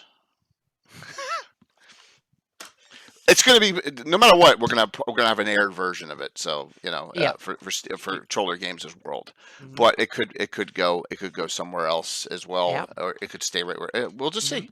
We'll just Yeah. see. So these were my initial thoughts and questions and kind of Yes. concept to start attacking the project, so to speak. So this is stage one. It's to get the big picture, start thinking of where the parameters are and the general picture, and then work from there, so to speak. And then when I start mapping it, then it's time to look at the city itself, exactly what the terrain looks like. Do the same thing we did for the general area, for the local area, for that square mile or 5 square miles or whatever the actual settlement is, so to speak. Thanks, so. So that comes next step after this. Yeah. You have a slide for the city too? No, not yet. Oh, Jay showed the only map we have. I have that pictures. little See, white thing. so what we're But you doing have to- now is Stephen wants 100 discussed locations, which I think is easily done. I think I have 70 already, and I got my guys helping me out. And we're doing a whole bunch of background and church, what churches we want there, what businesses we want there. The town's broken into sections already, so it's out of my wheelhouse, Alyssa, and that's why I have a piece of paper with a circle on it for 20 years, because this is out of my wheelhouse. But DMing, that's in my wheelhouse. So merge the two. I'm excited. Thank you. Yeah. So you had a nice compliment there in a whisper. Thank you. We'll take advice all the time, and maybe we Kickstarter up a level. Alyssa, you're doing a bump up Kickstarter for someone else, right? I just saw you. I did a map out. Was that Shintufi? You're doing something for Luke and Casey? Yes. Yes, I saw I that. had no idea who Shintufi was. Okay. I've never heard of Shintufi. Yes, it's almost like a backloonish version for Luke's, right? Okarim. I thought it was Okarim. Yeah, Right? Okarim. Shintufi's I think a city in Okarim. Is that it? Oh, okay. Hey. Yeah, So Okarim. Yeah. Luke approached me a couple of months ago, a month ago probably, Thank you, good time. and sort of said, "Hey, will you be a stretch goal in my Kickstarter?" It's Luke, so I said yes before I thought about the ramifications. And I don't actually know what I'm drawing, but apparently he hit that stretch goal. I'm going to be drawing some maps for Luke as well as the other stuff I'm working on, and I don't know what they are. It might be a dungeon, it might be a chapel, it might be a city. Who knows? It's like a potluck. Okay, and that's a great thing. So they I've got done maps for him and Arkham before, and I like working with Luke. I mean, he's the captain, Yeah. I mean, we're all here to, help Luke out. Absolutely. And that's what I'm going to do with this one as well. So I'm sure at some point, someone in the project is going to go, okay, so these are the maps we need, and they'll get in touch. I'll probably reach out to them here shortly. It's fantastic to see all of this going on as far as I don't know. It's a lot. It's maybe it's just because I wasn't involved in depth as much, but it seems like there's been an explosion of outside of WotC. We're talking about a lot of third-party companies. There's a lot of projects going on this year. Is that Yep. is that what you see, Alyssa? Yeah, well, no, I definitely do. But I think Anna nailed it in a conversation that she and I had a couple of months ago. Anna, you were sort of talking. I forget the context of where we were now, but you mentioned that the popularity of Dungeons and Dragons is only going to spill over into other systems and other settings, I think so. and for the small publishers. And I'm actually, I thought it was very insightful, and I'm on board with that theory. That's cool. I think that a lot of publishers initially probably thought that, oh, D&D's dominance is going to kill the other ones. I think it's been the other way around. Third-party publishers have probably done better now. Oh, Cobalt Press is going gangbusters. Exactly. I mean, unbelievable the stuff they're putting out. Yeah. Exactly. They brought in a whole generation of new gamers that never played D&D or any role-playing game before. So it's the entry drug. I'm on the Call of Cthulhu side of things, as you guys and girls know. Those are the groups I'm a participant in, and I see nothing but new people flooding into them. A lot of people like coming in saying, "Hey, I'm new to Call of Cthulhu. Where's a good place to start?" Or "I'm new to Call of Cthulhu. What should I buy?" And it's not just one person here and there. I'm seeing it constantly. And that Chaosium is definitely riding a high right now. And I think it's the popularity of tabletop gaming in general that is to blame for that. Yep. So, in synopsis for this, I'm extremely excited. So, just note. You should be. It's going to be stellar. Thank you. You're going to outdo Reaper, Bones, whatever. I don't know about now. No, I mean, our goal, because I'm an arrogant SOB, is to make it their largest Kickstarter ever with Troller Games. That's the goal. We'll try our best to do it. So, yep. That's well, Jay. I will say this: all of the people that were sitting opposite you during my game, a lot of them are collectors. A lot of people would absolutely back this. Just make sure there's a nice little collector's tier for them, and I'm sure they'll be on board. That's awesome. Great to hear. So, you have some. If you want to talk about this, you may have some Greyhawk stuff going on, correct? Yeah. Well, let's talk about this, because you and I haven't really spoken about this. No, and Anna almost scared me away from it altogether. But from a research, in fact, let me start at the beginning. Yes, a long time ago, boys and girls settle down with a cup of hot cocoa as Auntie Alyssa tells you about why she's never mapped in Greyhawk before. The reason is quite simply, and Anna told me like a year or so ago that I really should draw some Greyhawk cities. Yeah. And because that's what I'm well known for. That's what I love doing. And my response was like something along the lines of, hell no. Because I've dabbled in areas that have had a lot of canon, and it could be a real pain in the ass to an outsider such as myself. I know this much about Greyhawk on a scale of Anna knowing well about the size of this room or the map behind me. I don't know enough. I don't know enough to really be able to sort of wade into Greyhawk without getting a huge learn on. And if there's one thing that I don't like at the beginning of a project, it's a client plopping the book in front of me saying, read that. Yeah. Never mind plopping 27 books in front of me. To quote the meme, ain't got no time for that. Right. Yeah, so I just don't do it. And I've stayed away from it. That said, I was enjoying GaryCon. I was having a lot of fun. And a certain gentleman called Christoph sat down with me, and I've met him before. And I was having a couple of drinks, so I was merry. And he asked me if I would draw some Greyhawk maps, 1 a quarter, city maps. And like a fool, I agreed.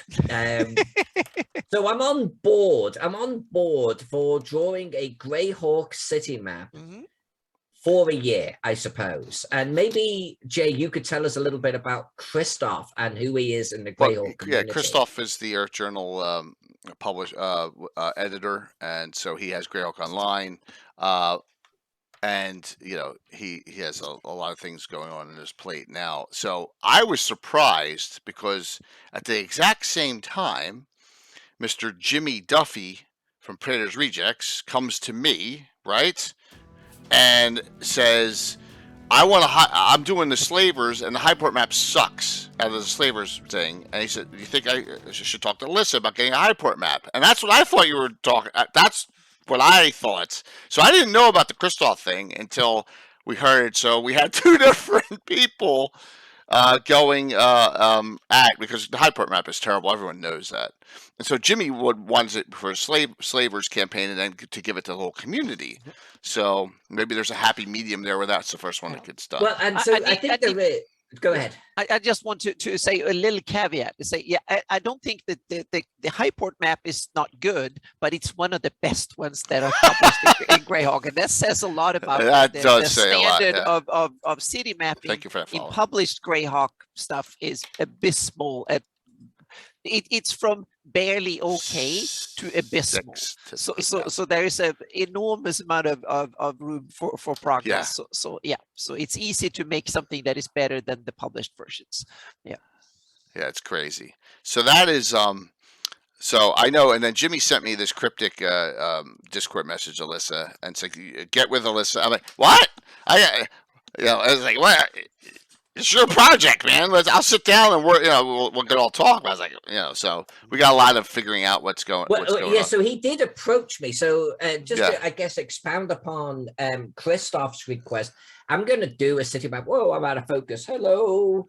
I'm going to do a city map every quarter in Greyhawk. But the requirement at least was I'm going to do locations that just none of you really know anything about. Maybe there's been nothing written about them yet, and I'm going to draw them.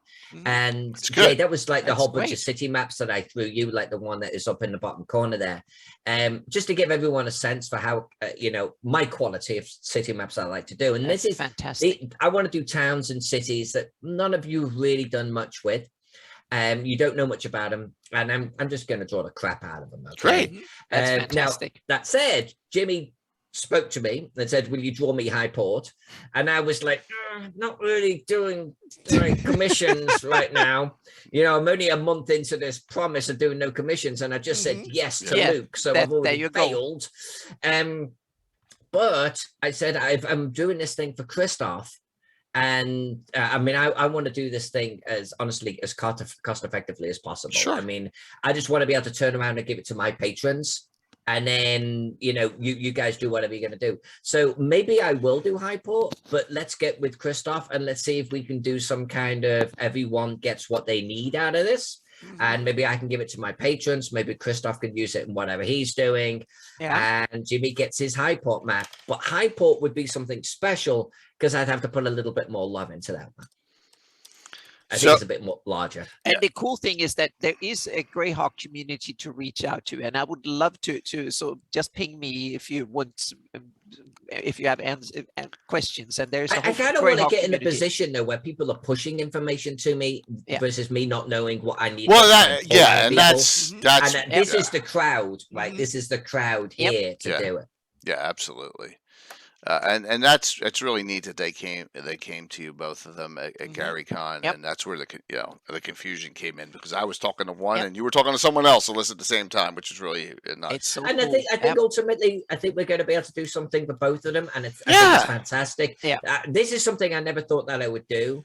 So being able to sort of sit on really what is very much a Greyhawk channel with the Greyhawk mistress and queen herself, and say, I'm going to dabble in Greyhawk. It's kind of, I am humbled by it. Yeah, but the cool thing is the Altamira project, and that you're going to start doing Greyhawk map is leading up to the obvious one in a couple of years.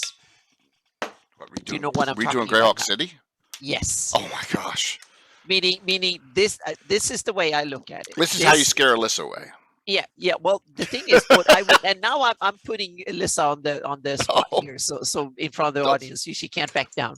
No, what I'm thinking is that we have Altamira, and I've done my test grounds for my Shieldlands campaign. We can do Altamira, and Alyssa has done several of her Greyhawk maps, that's when we can dig into the city of Greyhawk and have that as a running project for a couple of years, and hopefully within the next 5 years have a Greyhawk concept map. Aaron's always thinking out a decade. Yep. So I'm thinking 5-year terms on most of my projects. So yeah.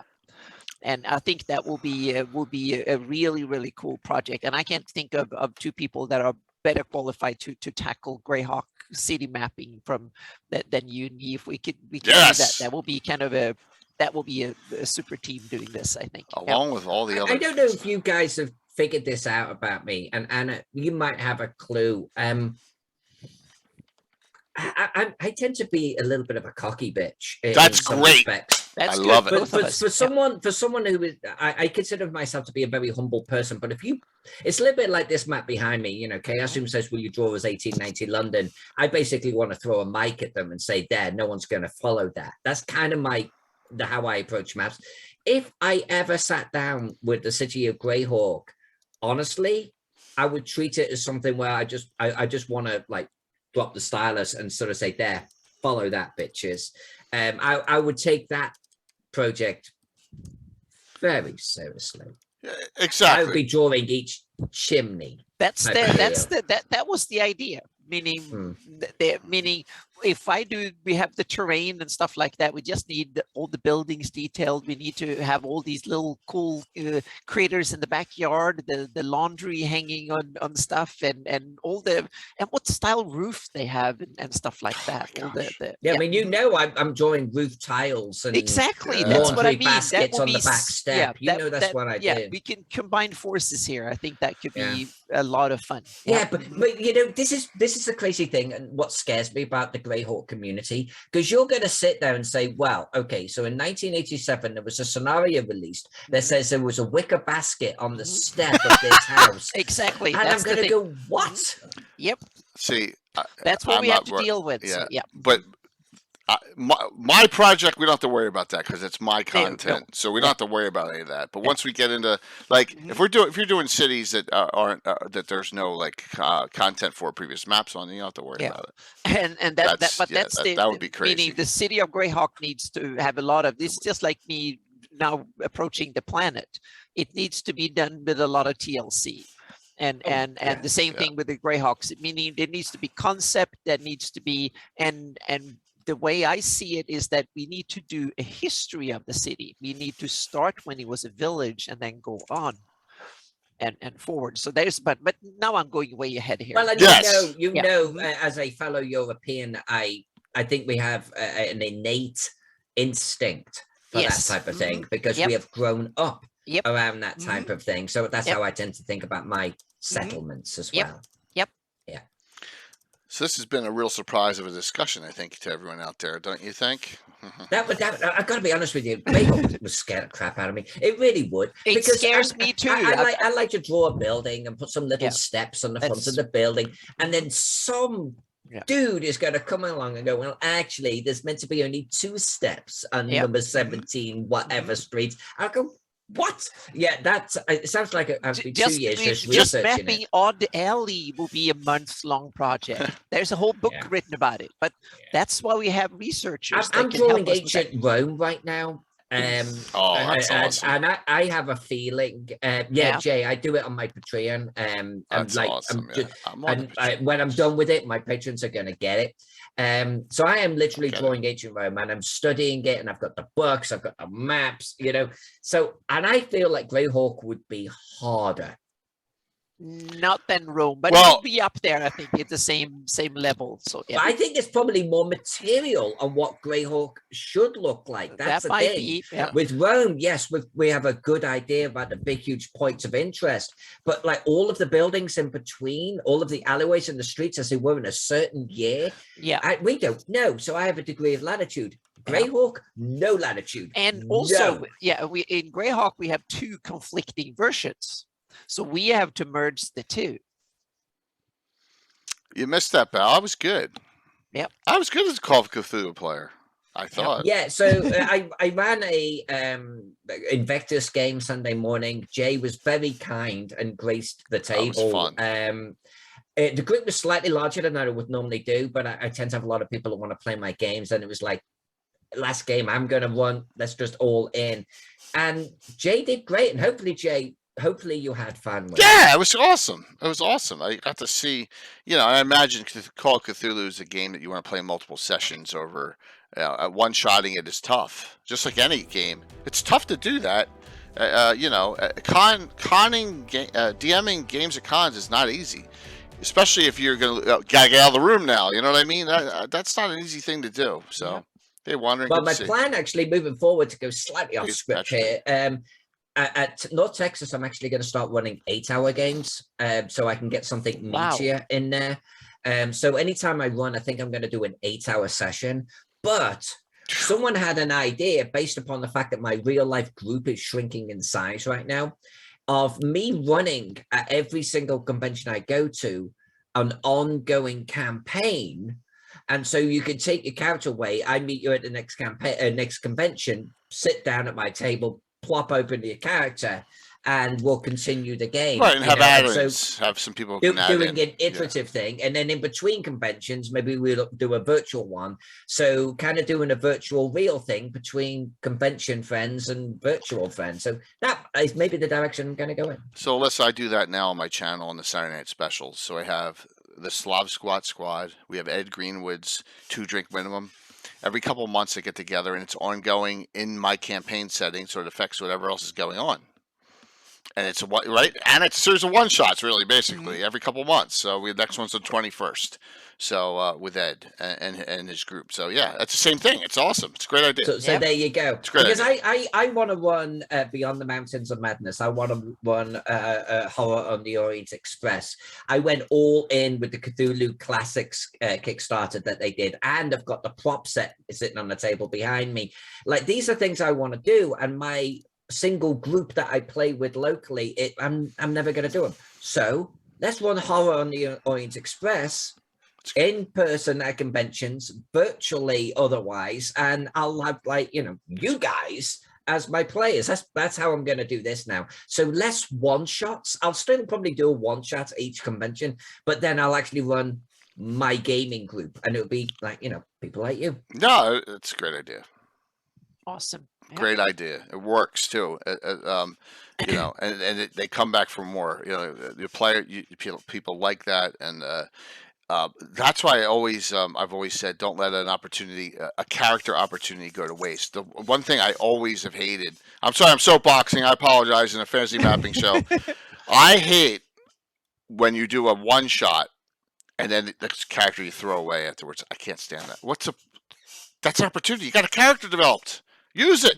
Whether that person plays it or use it, use that character. Use the story. I agree with that. And I can actually see people, because I've been running at conventions now for a short while, and I have people coming back to me from my previous games, and they either have the same character in their hand, or they ask for the same character. They're like, do you have Lucius? Is Lucius in there?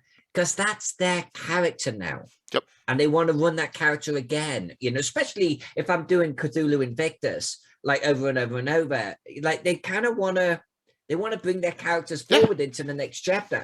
And I understand that. Absolutely. So I want to play to that. What I've also noticed is and here we go. I'm Casey now, Anna.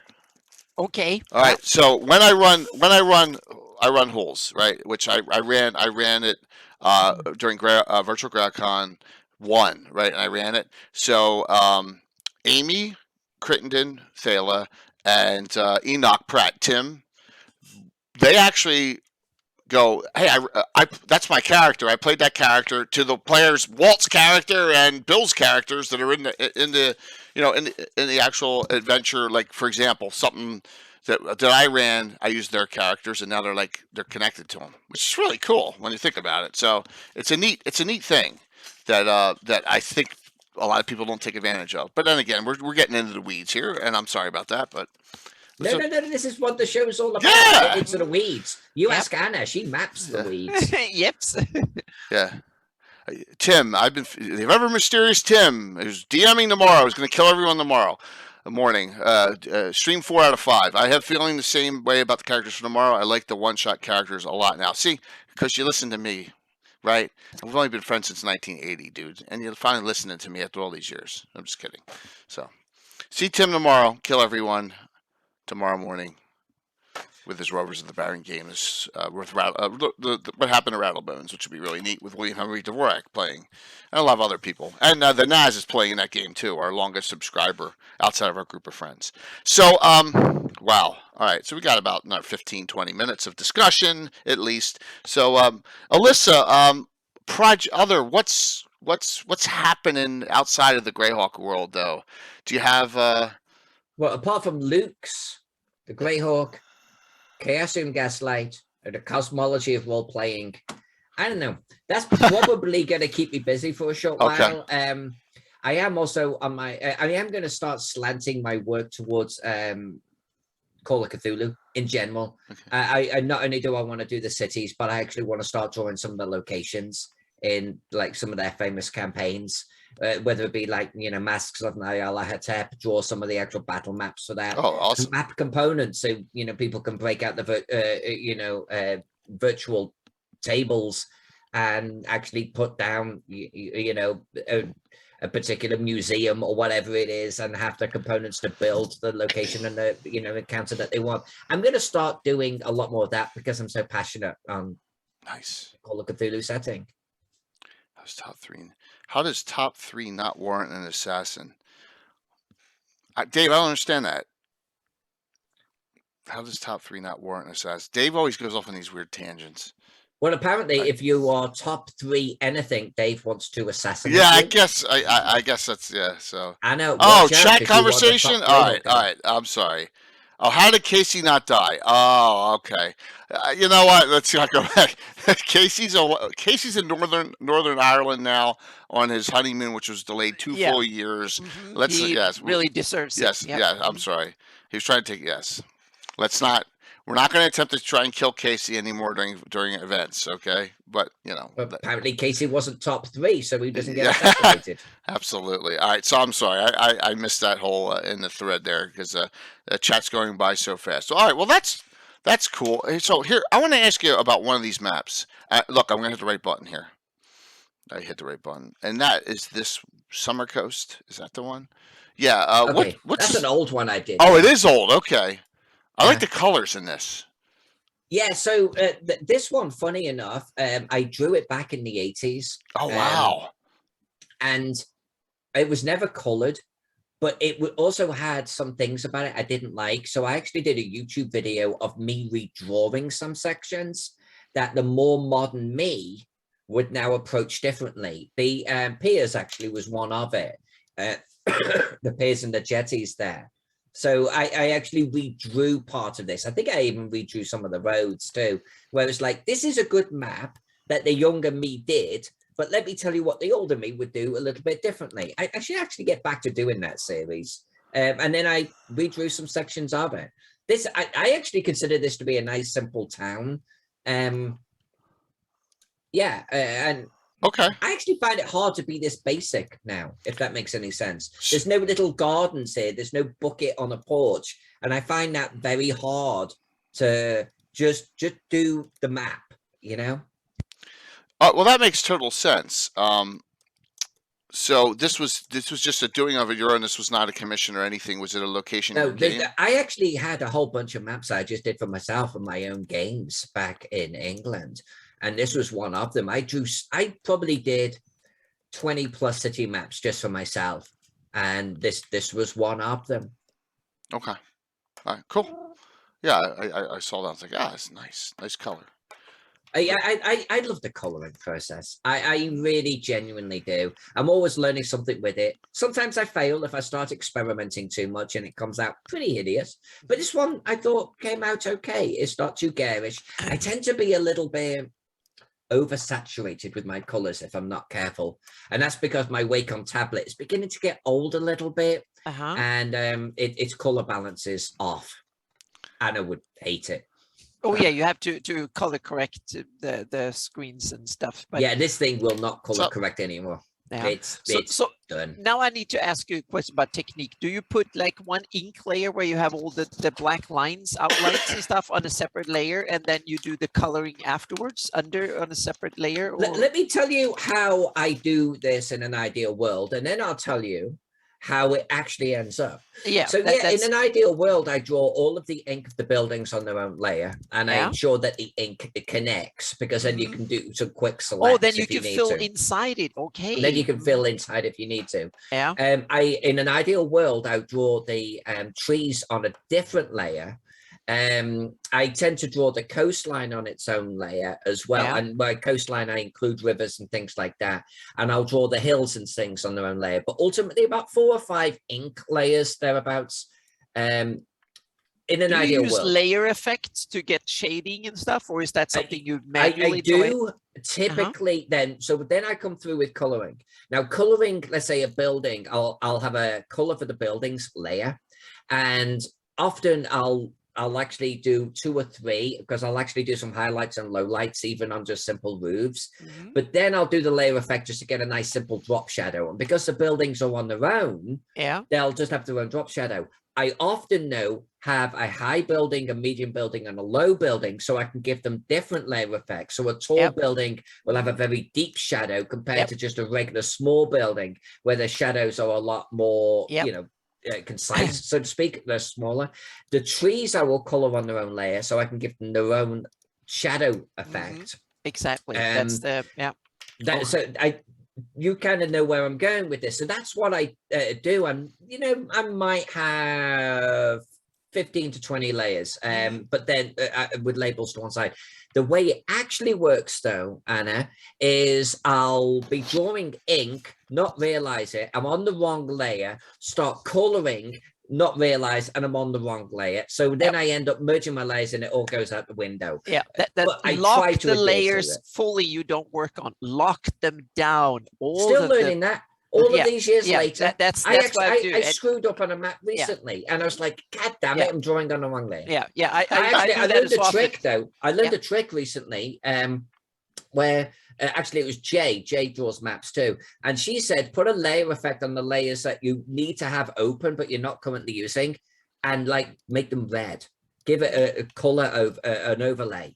So if I start drawing and it's in red, I know it's the wrong layer." Yep. That's the other trick. Yeah, you put like a color overlay that is like some horrible color that you would not use, like screaming purple or something like that. So yes, and I lock them down, and then I get so frustrated. Why can't I? Nothing happens, and then I have to go back up and unlock the layers. But it's so tricky. Once you start having more than 10 layers, you get lost in them. And Photoshop also have the idea that if you click on something and there is something else visible that barely visible, like only 1% visible on a layer above, it will automatically select that, and you start drawing on it. So with the coloring, I actually I tend to color multiple layers. So I'll do, let's say it's almost like a spray brush. I'll do a spray, but let's say I'm doing green. I'll do a fairly dark green, but it's got lots of holes in it. And then I'll come underneath it and I'll spray again with a different shade. It sometimes even just outright sand or mud. Then I'll come down again, sometimes 7 deep. And so I'm kind of layering the actual colors to get, then I do the path separately on top of all of that. And that technique is what I used on this one, which is why you see some yellow and little bits of stone sort of bleeding through, because I've kind of just layered them as I've gone down. One of the tricks that I thought that I did on my own city maps back in the day when I used my own campaign, when I just drew it on paper, was that the building had an outline and it had a filling, and the outline was the type of wall. So you had like one color for wooden wall, one color for stone walls, etc. So depending on what, and then the color of the roof was how tall the building was. So you actually saw, so the buildings had different, so you can also, and you can have a double outline. So you can actually depict what the roof material was, and then you had the how many floors, how tall the building was. But now when I do it in Photoshop, I realized that then I put each floor number of floors on a separate layer just to adjust the drop shadow accordingly, so to speak. So I can shift it so many pixels per increased floor level, so to speak. And if you have the tallest tower is 10 stories, that means that you have 10 layers and you have to paint that one. And the beauty of doing that is that if I draw that in Photoshop, I can export it out and put a color overlay in grayscale, and I can import it back in my 3D tools, and I get bumps in the terrain that actually matches the height of the building. So I can draw in Photoshop and export a height map that I can use in World Machine or Gaia. Nice. And that is really cool. So that's a benefit you can do so that way I just produce. So I simply set an overlay at the percentage. So I have like, if the tallest building is 10 stories, that means that one is pure white, and then it goes on, and the bottom one is black, so to speak. And I export. So I get a building height map that I can use as well. So, question from Alex Antiquitous for either one of you. Have you ever seen the Lancmar City Map, and do you have any opinions on it? Yeah. What, by Doug Kovacs, that one? Is that the one? Well, it's TSR made a version of Lancmar. I have it here sitting somewhere. I don't have it to bring it up. I think Doug Kovacs did one though too, right? Oh, yeah. That's the one I like. Might be. Yeah. So the one that TSR had was kind of really cool. It was not super advanced, but for its time, it was one of the best city maps I've ever seen. But it also had one interesting feature. There were areas that were just blank squares.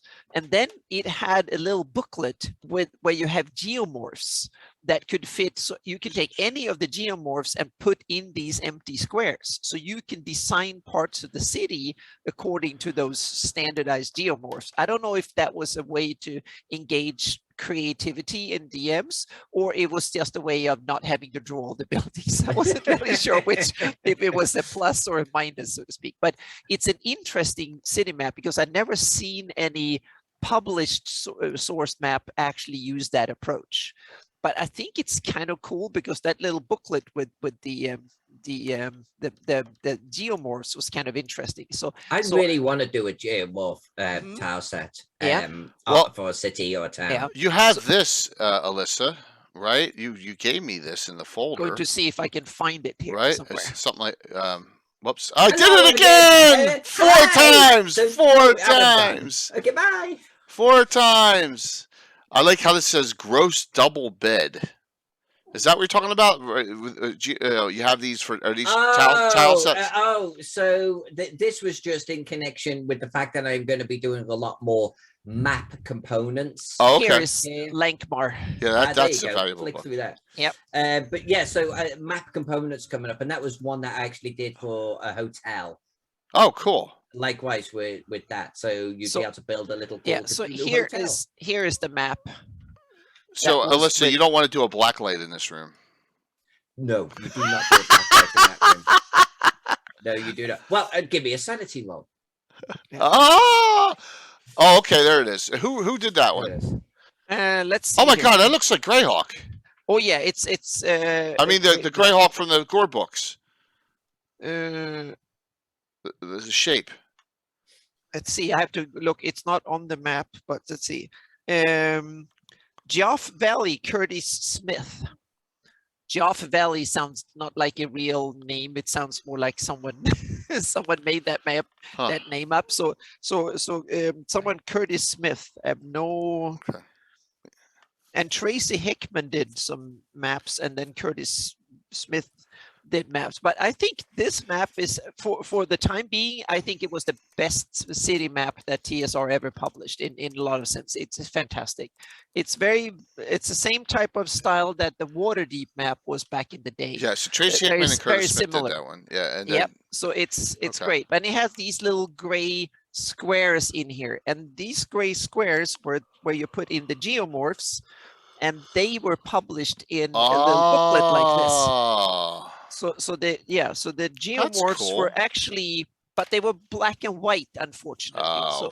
And they were published. So you were supposed to decide that area so and so on the map was geomorph, and then you have whatever they had different names, and then you can put locations here in your geomorph, so you can design parts of the city that Alright. way. And I kind of, it was an interesting idea, and I photocopied these, Yeah, because you don't want to ruin and then used them in my own campaign in other cities, which was kind of a cool way. So that way I got kind of city maps for free, so to speak, that I can reuse in other places. So yeah. So this one was a huge inspiration for me when it came out. So so BB Fanfun says best published sewers map. Malden's Greyhawk City is really good.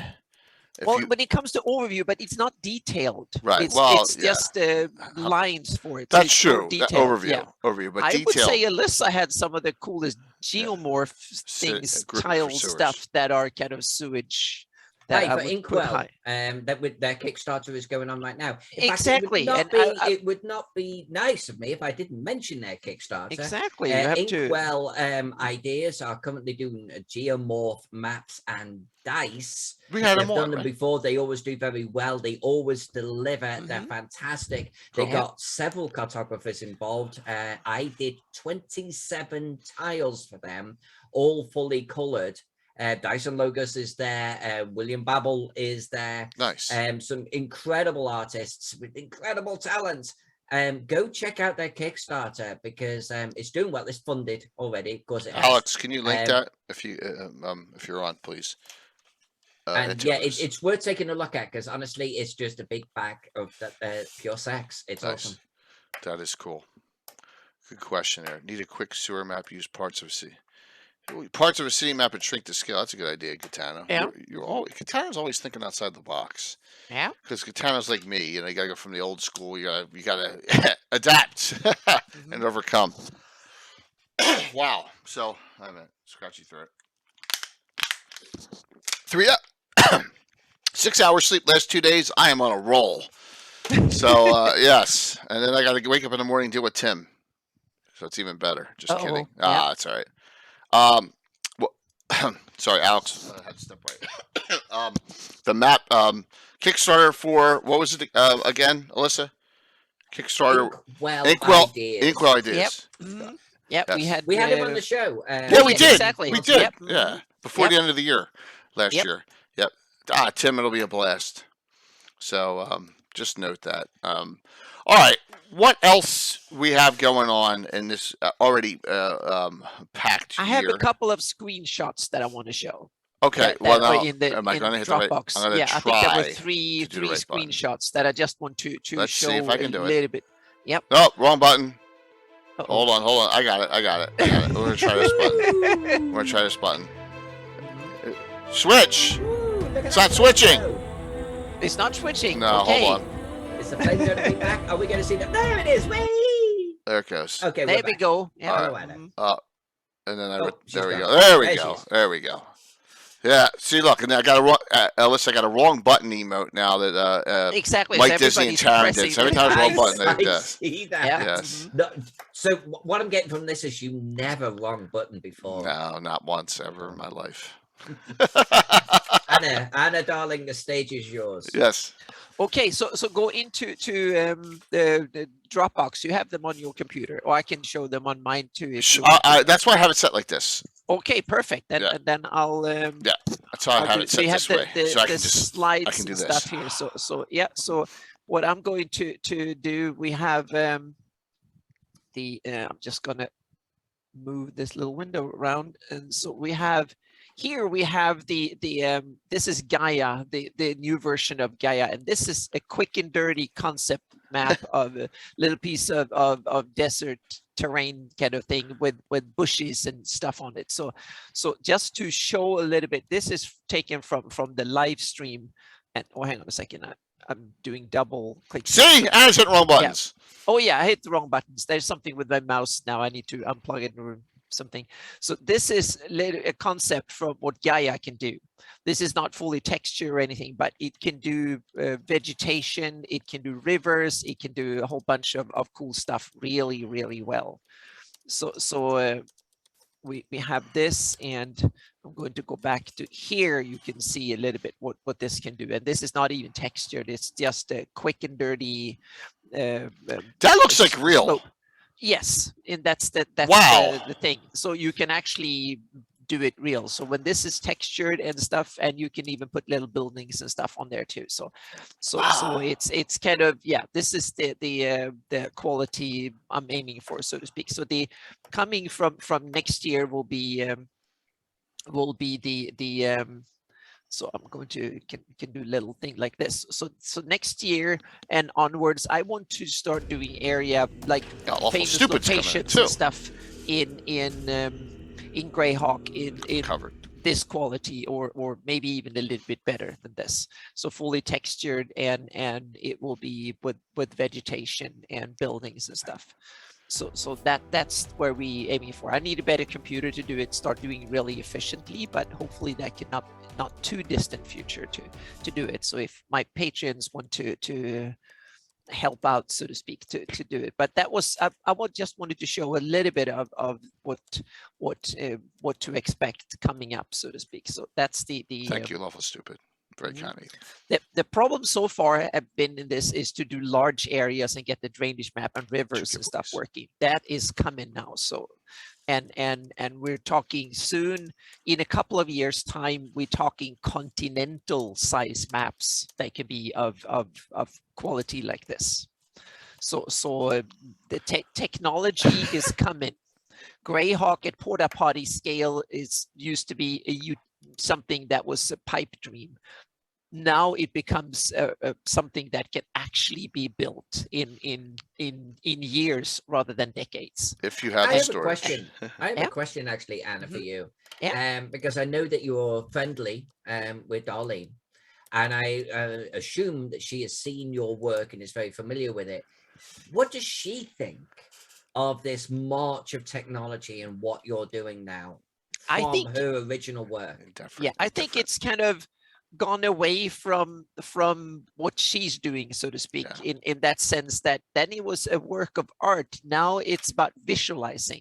So it is different, and I acknowledge that, meaning, and I think one of the things that you have to kind of keep in mind when you look at fantasy cartography, you can come at it from two different directions. You come at it, most fantasy cartographers come at it as from an illustrated perspective. They are fantastic illustrators or general artists, and in Darlene's case, also great calligraphers, meaning calligraphy was probably Darlene's one of her specialities, and great arts, and meaning I don't have much art credentials, and my illustrative, I worked in the print shop, and I know my way around basic stuff like that, and I can design things reasonably well, but I'm not an expert at that. But then you can come from the other direction in this, and that's coming from cartography, from real world cartography, to understand how real world mapping works, how projections work, scale works,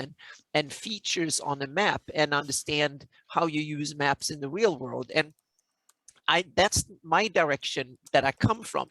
Now I'm trying to merge the two, and I want to kind of move over into the design phase. And that's why I love now to get into heraldry and stuff, because that boosts my design skills. And then I want to take my terrain interest in real world geography and stuff, and boost my design credentials at the same time, and then try to marry the two.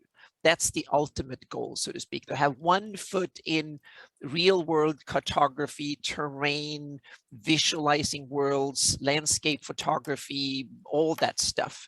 And the other foot I want to have in design, parchments, cool looking symbols, and all the fantasy design and art and stuff like that.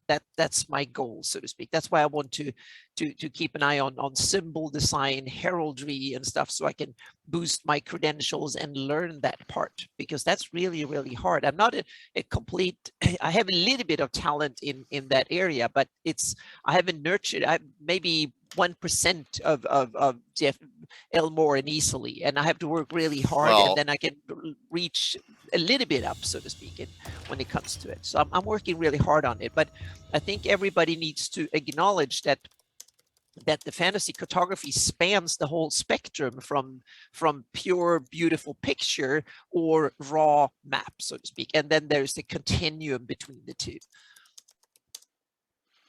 It's yeah, and it's a lot to think about, Yeah. right? It's gonna, just And this is the, on that the scale. deep dive. That scale yeah. is it's deep. So, Yep. and it's exciting. I know, Jade, you missed it, but we had a lot of Greyhawk announcements, or project announcements early on, and they were very, very exciting times coming up here. And this has been a fun show. I mean, we talked about a lot of neat things.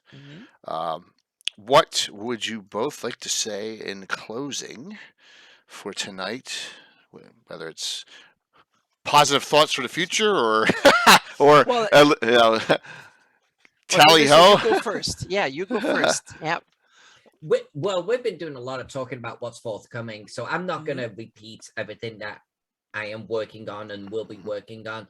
I am extremely excited for the future. I think there are some awesome projects ahead for all of us. And I'm really excited just to be getting back into conventions and meeting all of you again, running for you, playing with you, alongside you, and just hanging out with you. Honestly, the gaming community is the best. You're all my peeps, you're all my family, and I'm just super pumped. Now we're back into the saddle, Yep. Gary Con was awesome, Alyssa, just hanging out with you there. And like, Alyssa had her own couch section, like her and your husband, right? And Kafir, they're all hanging out, right? Yeah, I mean, you had the crew. You had that crew in that corner. That was really neat. So, yeah, it was a fun time. Just liked all the people that I met there. It was a fantastic time. And more to come. I wish I could go to more cons, but that's just not in the cards yet. Like, I'd love to go to North Texas. I'd love to go to Game Hole, but I can't this year. But Gary Con's a definite for next year. That's an absolute definite. So very cool. Anna, what were we going to say? Well, I just want to say thank you. I've reached 340 patrons, and wow. To be honest, if someone asked me that 5 years ago, I will be like, maybe that will be a pipe dream after I've had my Patreon for 10 years and advertised everywhere and so on. Wow. So I just want to say a huge thank you to everyone who gives me a little bit of money every month to keep this going. And it's fantastic. And I want you guys to know that I love you all, and it's wonderful because this makes it possible for me to keep doing this and to develop and to do more cool stuff. So it's and to do deep dives into it. So yeah, so there will be more, and I'm also setting up for streaming. I've tested and there's a couple of error message that comes up now and then, but apart from that, it seems to be working. So I will start doing some tests streaming next week on Twitch, and then we'll go from there, so to speak. So it's yeah. So it's coming. Yep. I'm trying to put all these in reverse order, and and if you are watching now and you are entertained, believe me, the Lord Gasomba runs an incredible channel with lots of live streaming of games. Yep. Follow this if you are not already. Hit him with a follow. It costs you absolutely nothing. He is so close to a goal right now. I hope that he is going to pass it. Thank you. And you can make that happen. So when we hit 8,000, for everyone who's new, every 1,000 followers I've gotten since I started, 1,000 through 10,000, I'm going to do this. This is an original. I give away an original Best of the Dragon Volume 3. Okay, this will be number 8. So once I get, to every single one of you shipped anywhere in the world. Yeah, I have no problem. Yep, on that one, that's It doesn't matter where it's going to go. Wow. No, it doesn't matter on that one. I shipped one to UK. Yeah, that's not a problem on this one because that's to celebrate everyone's support. Only costs 2,000. It's like $30. It's not. It is what it is at this point, right? With all the craziness here. All right, I'm trying to put these in order. Bear with me 1 second. I think I got it. For do we have a topic for next week, Anna? We don't, do we?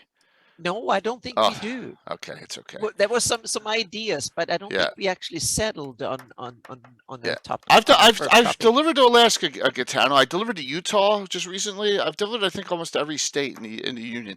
All right. So what is going on Oh gosh, which one is it? Is it that one or is it this one? No, I forget which one it is. All right, real quick. Tomorrow morning, 9 a.m. EDT, the ever mysterious Tim, who has had the first of the heads going way back emotes, the ever mysterious Tim critical hit head. Tim is DMing his Rovers of the Barons game using Fantasy Grounds, the Dark Can, William Henry Dvorak's character Rattlebones. It'll be named Danger on the Edge. What happened to Rattlebones in a mission about a year ago? So and he's got a lot of guest people playing in them, all wearing red shirts. So yeah, that's going to be that's tomorrow morning. That'll be streamed 4 or 5 straight days. Then we go to Sunday night, our next DM's roundtable. And I got a nice special guest. William Henry Dvorak's in this too. April Hill, you probably all know her as Stiletto Assassin. She played in the game last Saturday night. I have her coming on, and I have Stefan Picorni too.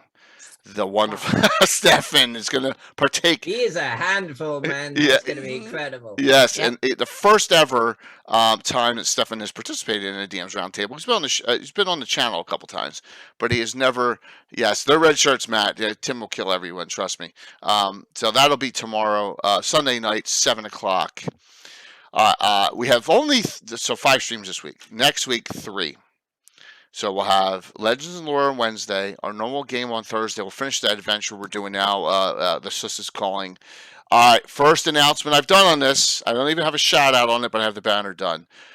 The person who stated in the 1983 box set, Make Greyhawk Your Own, is who? Gitano?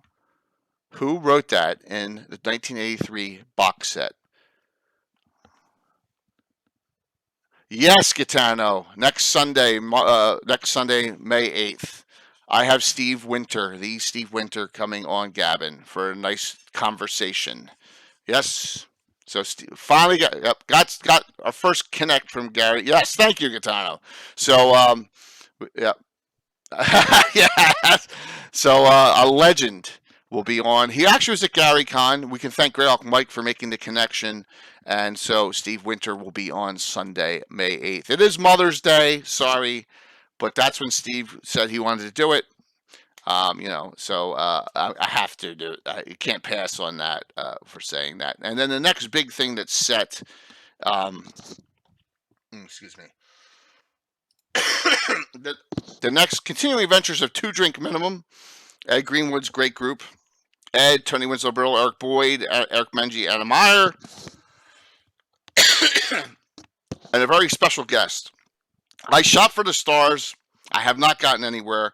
I'm just going to tell you, I've attempted to get Will Wheaton, haven't gotten anywhere yet, and Spike from Buffy, James Marsters, I even tried because he's like my hero from the 90s. I haven't been successful with either one of them, but I'm making the attempt to get a really cool special guest. Ever since we got Todd Stashwick, I'm trying to up it, on that level. But so far, no luck so far. Excuse me. I got 3 weeks, right, Alyssa? I got 3 weeks. 2 weeks, plenty of time to get a special guest. I'm beginning to see a pattern here, Jay. Yeah, we're going to write this mountain of stuff and do 1 million maps for less than 9 months. And I'm going to get a super special guest for 3 weeks' time. And it happens all the time. Apparently, you got a magic touch, man. It's just being a, I don't want to say a jerk, but persistence. You're working hard Thank you. at it. Yeah. Yep. Along with all the other stuff. That's why I barely ever sleep. So, but that's okay. So that's what's going on. We'll also have a lot of other things. We're going to have a creative jam finally, where we're going to have Jeremy from Gamescape, who Alyssa. We're going to have Moonlight Minis. She will, the great Christine Van Patten, the sculptor, Mike Disney, and Bill the Master Crafter, all on the screen at the same time doing their thing and just having a jam craft session. We're going to have that down the end of the month of May. That'll be neat.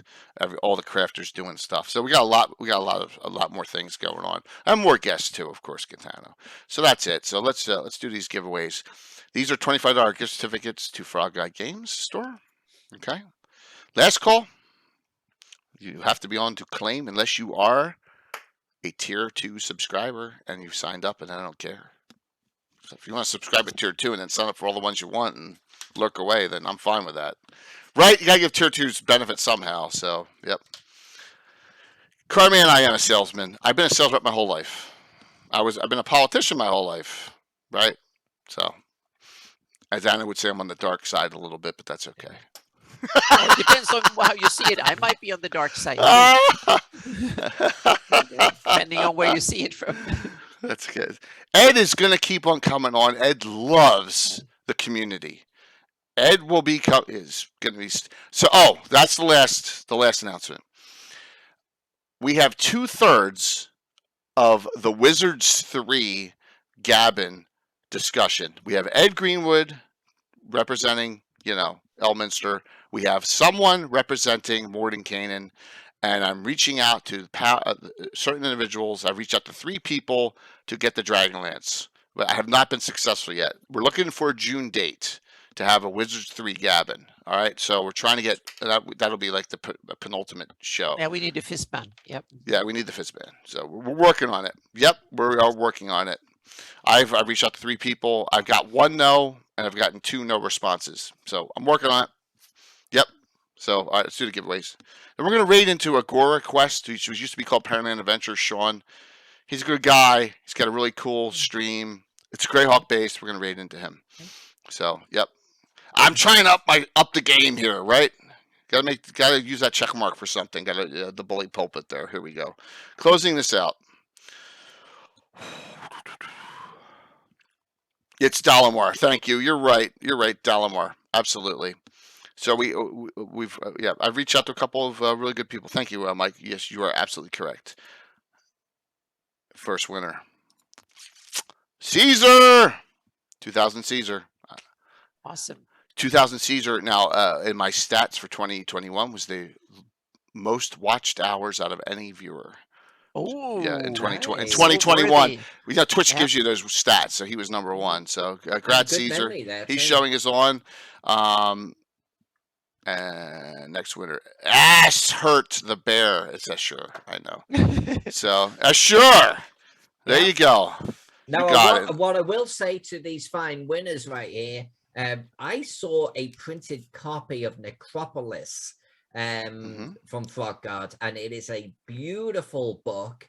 It's a campaign in and of itself, Egyptian inspired.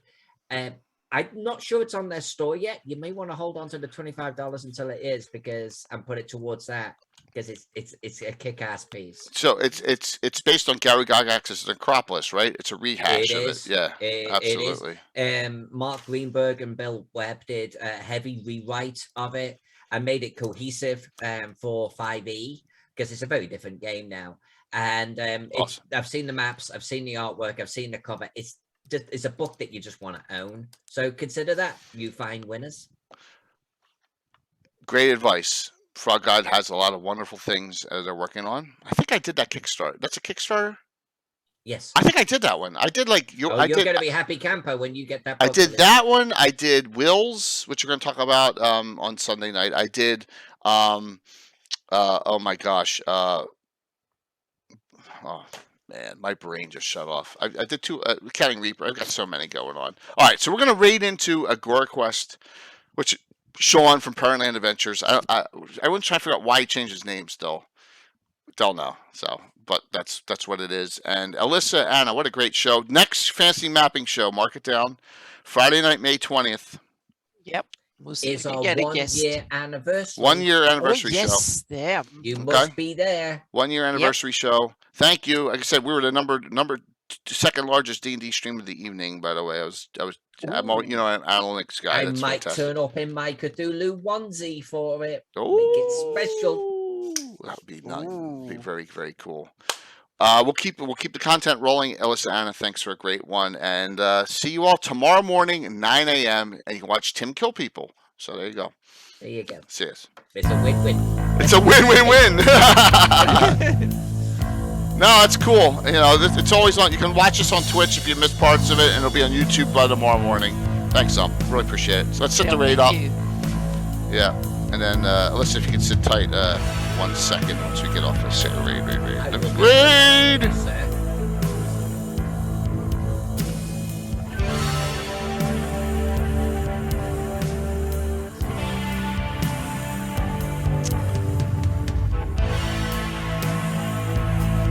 Oh, this will be nice. All right, so Wow. nice. 80.